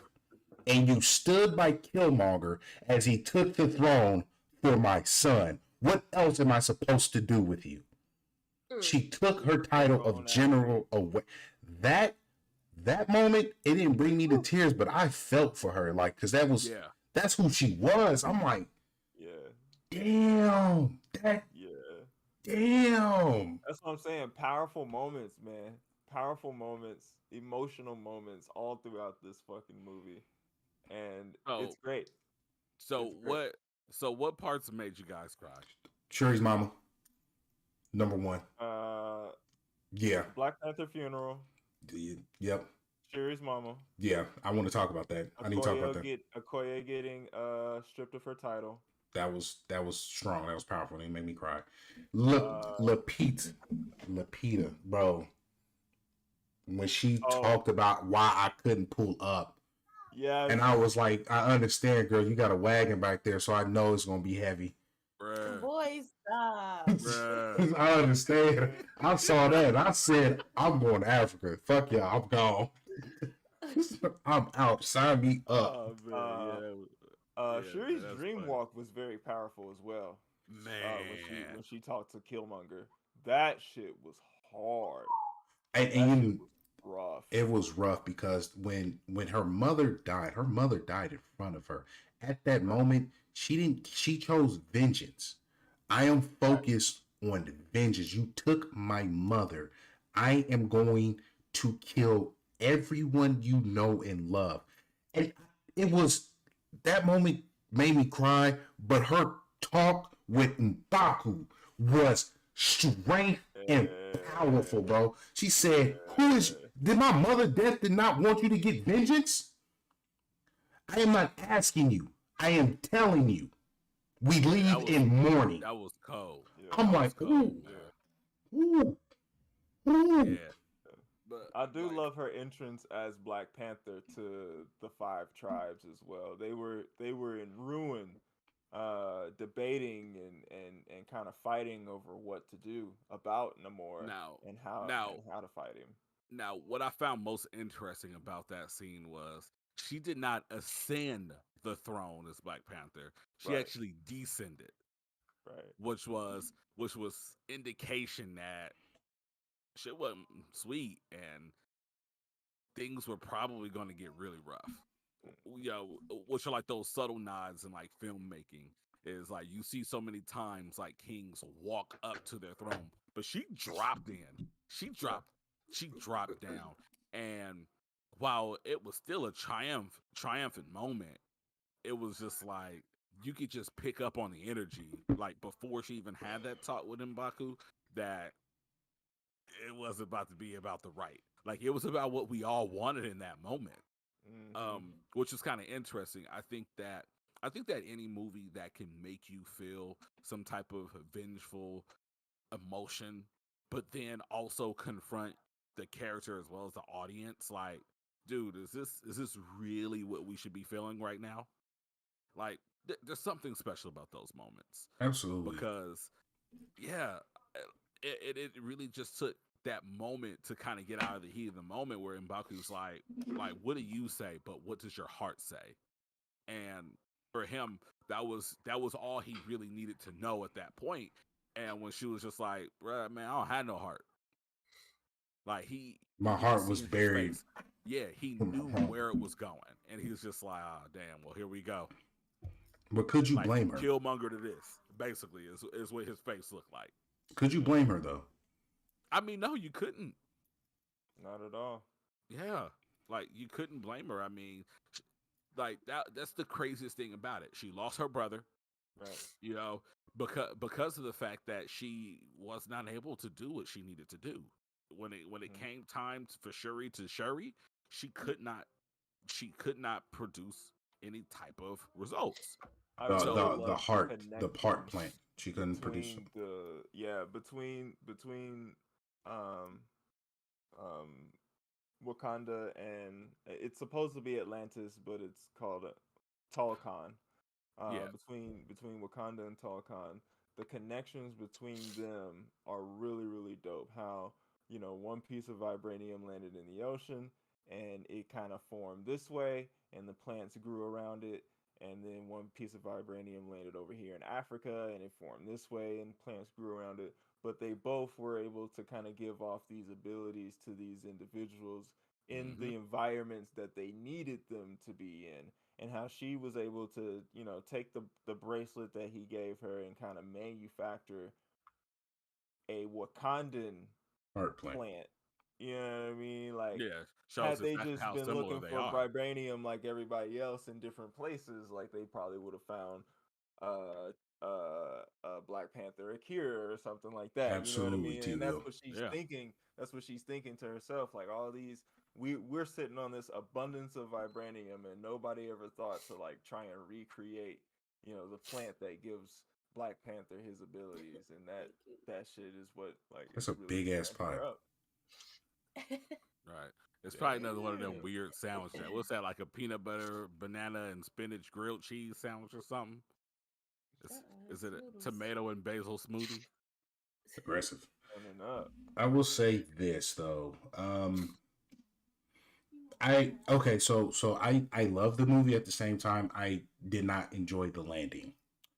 The landing of the end of the fight between Namor and Shuri was just, Mm. it was just like, okay, I guess it was kind of You cheesy. mean how she let him live? No, I can understand letting him live. It was pulling up with the hand holding, like, hey, Wakanda forever. Namor, folks. Yeah, I agree. I think that was a little ham I fisted. feel that. Yeah. I did not care But for that. you gotta understand, it wasn't Shuri that went to Boss in the comics and was like, "I'm gonna kill Namor." It was T'Challa that did that. Yeah, So yeah, I mean, it's I did enjoy kind it. of an oversight, I would say, something that they kind of just swept under the rug because of the circumstance in the MCU. Right. And then they wanted to have a triumphant ending and not necessarily have it to where these two sides are still opposing. And if you continue to watch, you would still see that, They are Namor is opposing. not a good guy. He's not. He's not a good guy like the Wakandans. He's He He is he's an he's essentially empty Doctor Doom. hero. Like he doesn't He's care about anything but his people. That's it. right. And Exactly. I wouldn't even Exactly. say he's a bad guy. He legitimately was like, he went to the I'm Wakandas, saying like, he's you're not a from the, good guy. yeah, you're on the same Yeah. culture. Like, we got the same thing.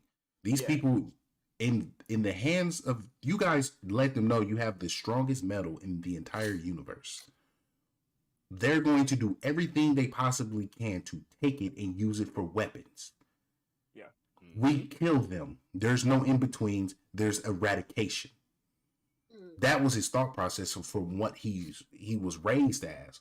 So to say his thought process of just like, hey, we're going to war with the surface world. Either get down or lay down. There ain't no in between.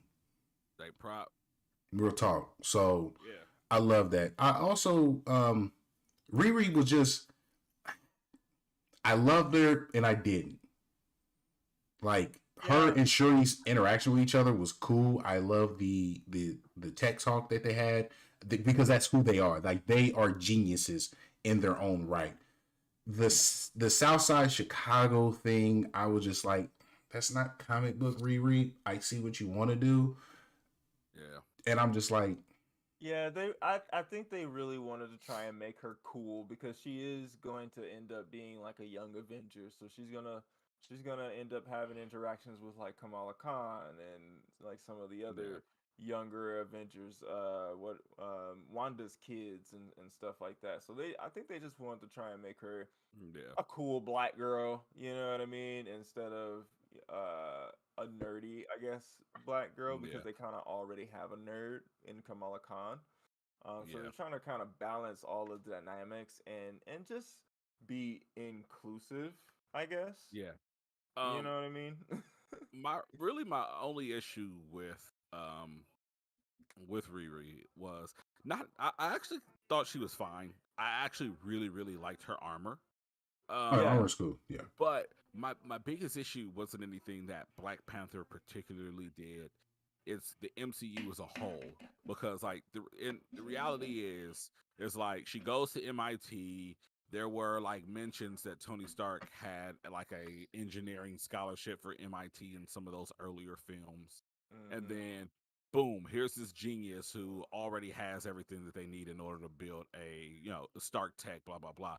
I just wish that leading up to this, like knowing, I'm sure they had plans for Phase 4 and 5 before Phase 3 and the Infinity Gem saga came to an end.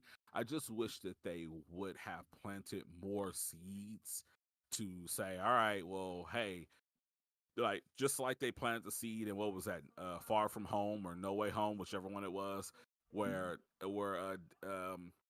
the Prowler is in there and he's like, yeah, man, my nephew loves Spider-Man. Like, yeah, he's in this neighborhood.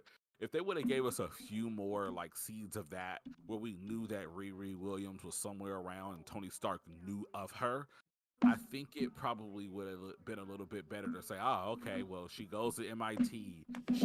She won that scholarship, and maybe that's how she got Stark Tech schematics, and she's already a genius. Now she's under Shuri's watch with Wakandan technology. Boom. It makes sense how she was able to get this Iron Man. I mean, granted, it's not on the level as Iron Man. Well, not on the level of Endgame Iron Man, but on the level of like Iron Man 1, Iron Man 2 tech for Stark. Right. Like, I wish they Early would have Iron kind Man of just, 1 for sure. yeah, I just wish that they would have built more seeds along the way to say, hey, Riri Williams is in this universe, because I do feel like it was kind of jarring to say, all right, she's a genius, she's at MIT, which again is the same school that both Ned and MJ are going to, so a little bit of fun there. I was hoping for a cameo, we didn't get it, and now she's here and she can make Iron Man level suits. As rudimentary as they may be, they are Iron Man quality.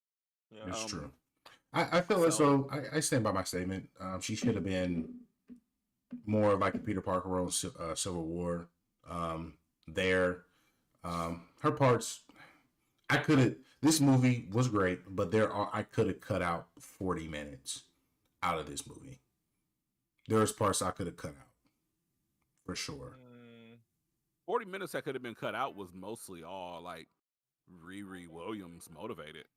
Yeah, I can cut her out a lot of it. But then you kind of need like, but it's debatable because you need that wedge to come in between Namor and his people, Wakanda. You need the scientists. You need this, yeah, you need this. Like it needed that, but I just did not like that design. I didn't like scientists to be a reveal at the end that it's.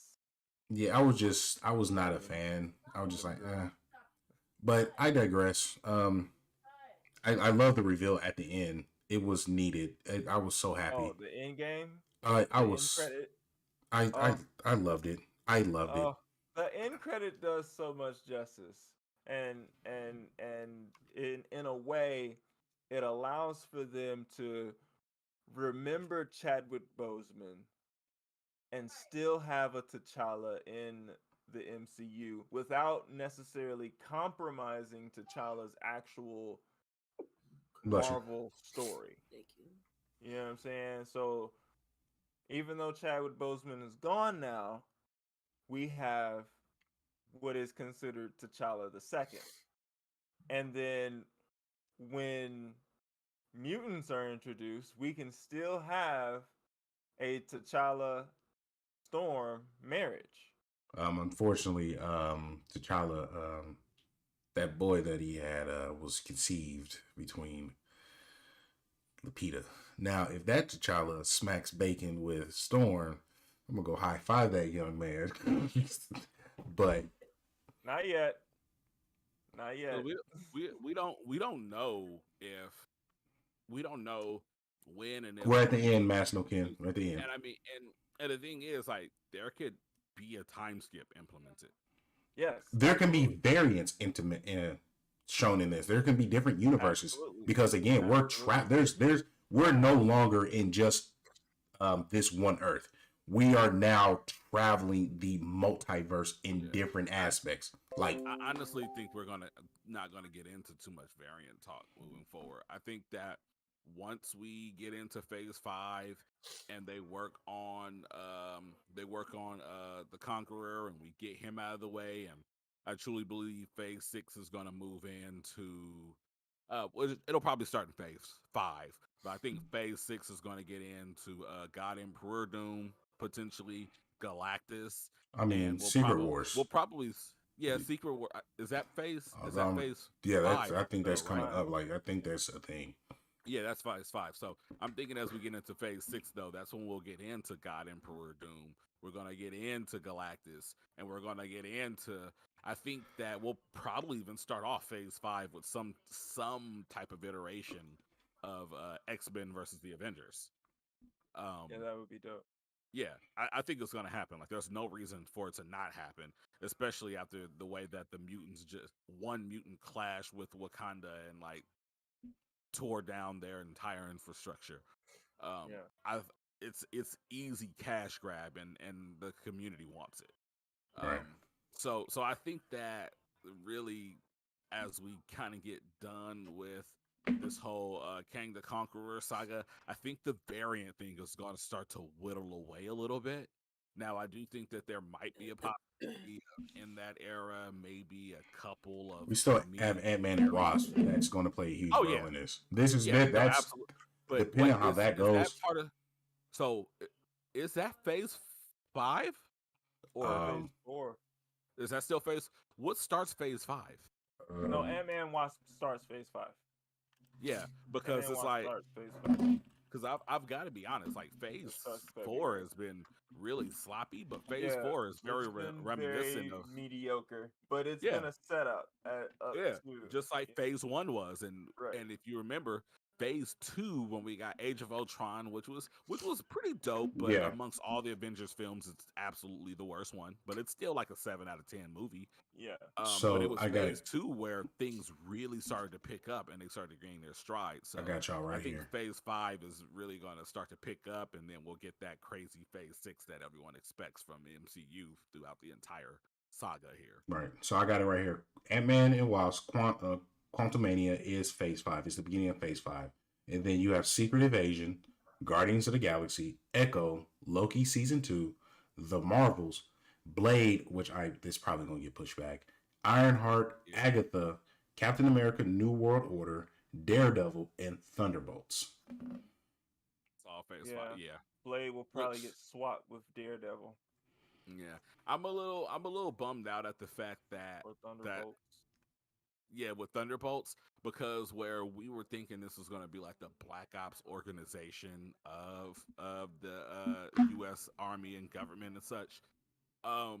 Clearly, girl, I'm forgetting her name right now, is a very public figure within the military and within the government. Yeah. Where before they were kind of making it seem like she was a shadowy figure. Like, no, she was in charge of the CIA. Mm-hmm. So, I mean, cool. Like, I guess maybe the Thunderbolts will be more akin to like kind of like the Navy SEALs. Everybody knows about them, but nobody knows who they are, I guess.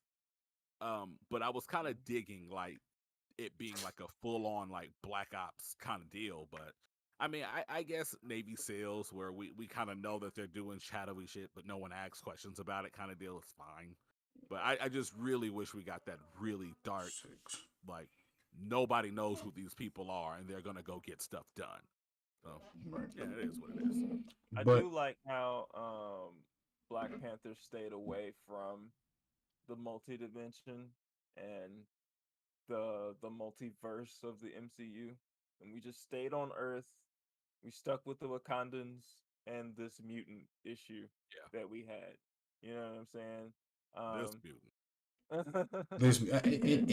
I'm happy. I'm irritated and I'm happy. I'm happy that they allow them to tell their story.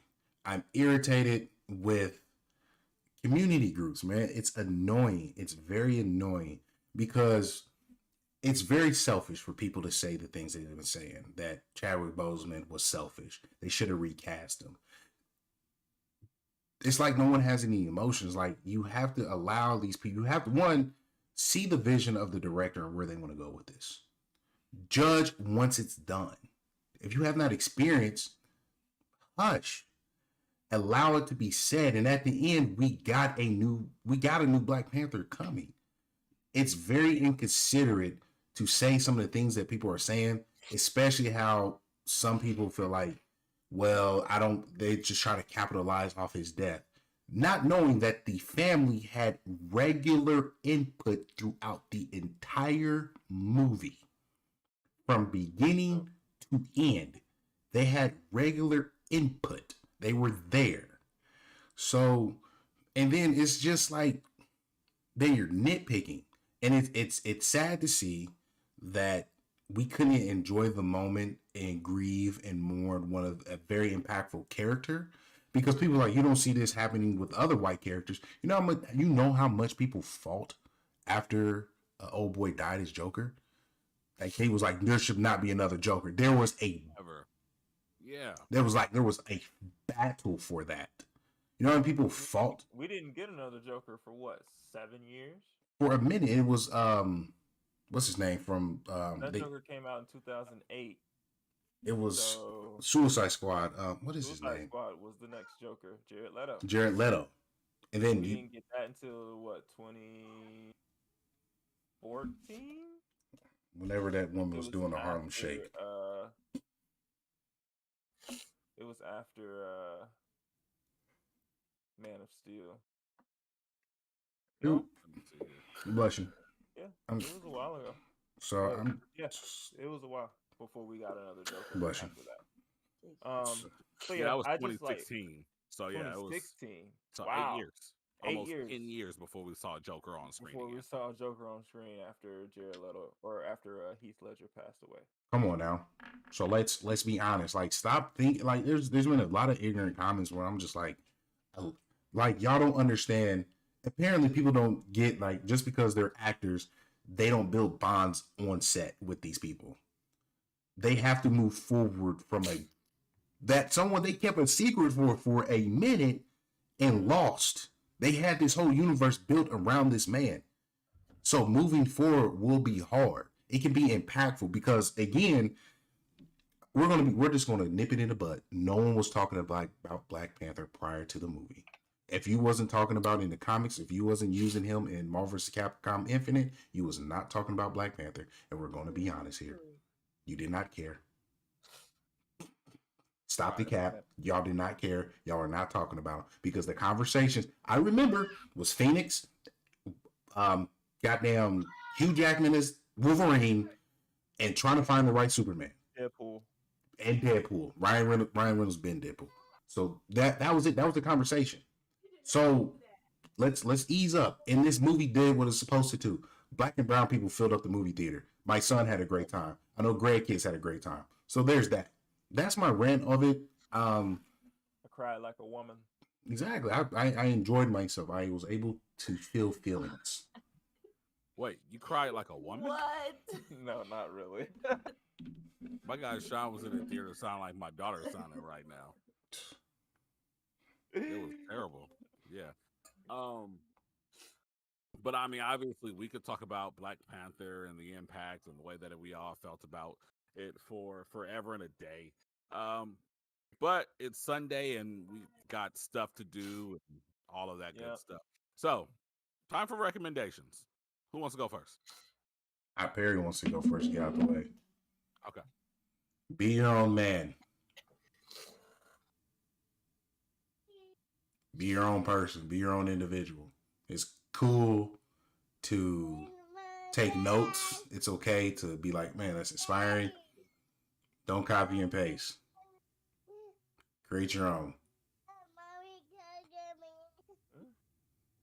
Professional shade. Hello, Slytherin. I cannot wait. And get out your feelings, Facebook people. There's more shit to be upset about.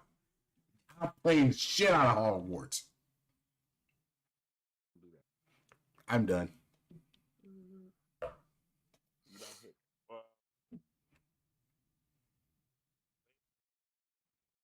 Yeah. All right. So I guess I'll go next. Recommendation. So I've actually, it's been a while since I've done the double recommendation, but I got 2 recommendations. The first one is this. Let people enjoy what they want to enjoy. Fucking Let people be excited about what they want to be excited about. Perfect example. When The Lady Queen came out, I was excited when I first saw the trailers. Then I did some research to figure out what this meant to Black history. And I found out that this is a movie that is slave glorifying. capturing. Yeah, it's glorifying a tribe of warriors, predominantly women warriors, that fought to maintain status quo against the French, who tried to stop the African slave trade. And this particular tribe was reaping monetary benefits of the slave trade, the African slave trade, meaning they were selling Africans to other countries, and they fought against the French to maintain status quo of the slave trade. I found that out. Me and my wife talked about it a little bit. Me and my mom talked about it a little bit. And I was like, you know what? I'm good. It looks like a good movie. I'll catch it on stream. When people went out and they got excited and they were like, oh my God, this looks so good. I didn't just jump in and say, hey, this is about people that I'm just like, yeah, it does look kind of cool. Have fun. You know, if anyone asks, hey, Greg, what do you think about it? Boom, boom, boom, boom. And they're like, oh, yeah, maybe I'll wait for stream too. But you know what? Let's just be honest. So we were sharing Legacy of Hogwarts within one of our affiliate communities, and there were a group of people that were very quick to say, "Oh, well, Hogwarts Legacy, J.K. Rowling is blah blah blah, blee blee blee, trans people." Cool, that's fine. If you feel a certain type of way about it, feel a certain type of way about it. I'm not going to tell you can't feel what you want to feel. However, on that post at the time, I don't know where it is now. It's probably like inching towards like 100 reactions and all of them positive. And all the comments are like, wow, look at all these black hairstyles. That's really cool. Can't wait to create my character. We've got 3 Twitter finger warriors in there that are like, cancel culture. Stop it, okay?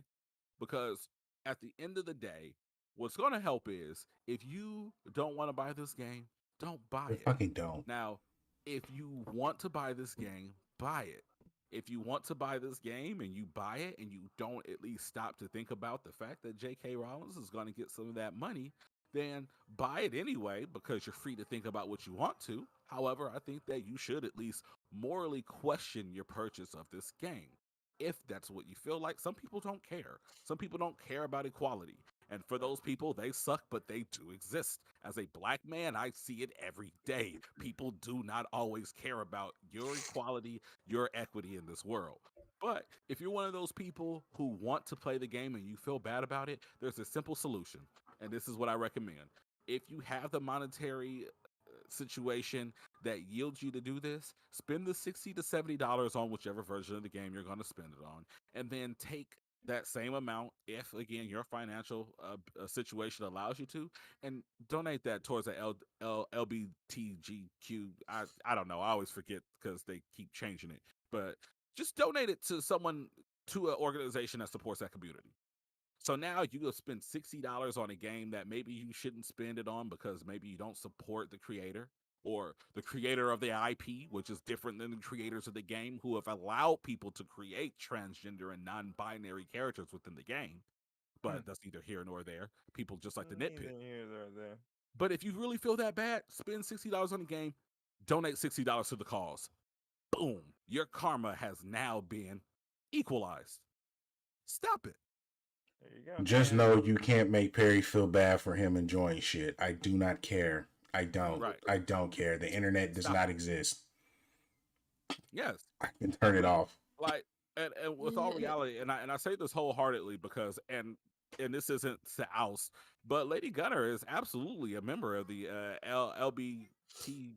LGBTQ community. You know, she's on our show. Like, we don't have issues against anyone who wants to hump on, kiss on, lick on whoever they want to. Like, people are grown, okay?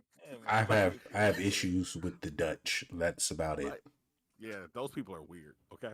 Yeah, we don't get into things. Like, if you want to cut your junk off, if you want to extend your junk, if you want to keep it, like, whatever you want to do, like, go do that. But don't stop us from enjoying our games. I'm if we're not excited, giving a let fuck. us be excited. I don't give a fuck. I don't care. I don't care. Yeah. I don't care. If you feel some type of way because of J.K. Rowling, fine. I get it. She's a piece of shit. Great, bro. Great. I'm not about to have somebody's opinion how I feel. I don't give a fuck about none of these white people saying I hate niggas. I don't care. Let them hate. What's that got to do with me back then, single parent, slaying their wives? I don't care. They can hate niggas all they want, but guess what? They wife is going to love nigga dick. Shut up talking to me, bro. There's more important issues to talk about. Trust me. I don't care. My recommendation. Wait. That was just my first, but my second one would be a lot quicker. So the reason we missed last week's show is because Perry was doing things and I was mentally, emotionally, spiritually exhausted. I think Perry was studying. Perry was studying for the exam that he just passed. So shout out to that guy. Yeah, fuck that thing. But me, my wife, and 2 of our 4 children were actually in a car accident, and it was a rough experience, and in some ways we're still kind of physically and emotionally and mentally recovering from it. So my second recommendation, all in all, is just appreciate life, love your loved ones, and spend time with them. Because sure enough, right after this show, I'm gonna go love on my wife, and I'm gonna go rub her feet, and I'm gonna say, "What do you want to watch, boo? We can watch whatever you want to watch." And then when she falls asleep from that foot rub, I'm gonna go play some more God of War. I'm definitely gonna go get a Red Bull, and I'm trying to be on God of War. Love you, boo. Yeah. So I think Sean, you say you want to go next, right? God of War. Okay. Yeah. Is that your recommendation? Just clean and simple. Kratos. He no longer speaks English. And I'm actually going to cheat here. I've got a third recommendation. This one is particularly and specifically for Lady Gunner. Some Dayquil, sis. Hey, that's my recommendation. Stock up on that Dayquil. Theraflu, my nigga. Theraflu and tea and orange juice, vitamin C, because God. Atreus. Oh man, please. It's okay. So yeah, so there you have it. Mind your business. Let people enjoy what they want to. Kratos, God of War, some Dayquil. And Perry, what was your recommendation again? Be your own man. Be your own man, okay? Like don't try to copy and paste. Find your own way, because sometimes you make yourself look silly. Kratos. Nigga has turned into a damn Pokemon. Right. And with that being said, ladies and gentlemen, Perry will be back streaming next week because we got Pokemon Scarlet and Violet. Oh, and Greg is no longer the green cat. He's gonna fuck around with Quaxel. Ladies and gentlemen, it has been a phenomenal stream. Thank you for tuning in. You guys have a great rest of the day, and we'll see you next week. I was gonna say see you tomorrow, but that's Philip DeFranco. But yeah, you guys could have been anywhere in the world this Sunday, but you were here with us, and that means the world to us. So to T. Will the Don, Mace No Ken, Drake's Revenge, Sophistical popped up in here. Lady Gunner is somehow in the chat and on the show, which is crazy. There's another couple people in there. I'm gonna miss you, and I do apologize. But Diesel Def. I think Mike Hennessy popped by as well. He did. To all of you guys, you deserve the heartiest gang. Happy Sunday, guys. Peace, love, and hair grease. I gotta pee.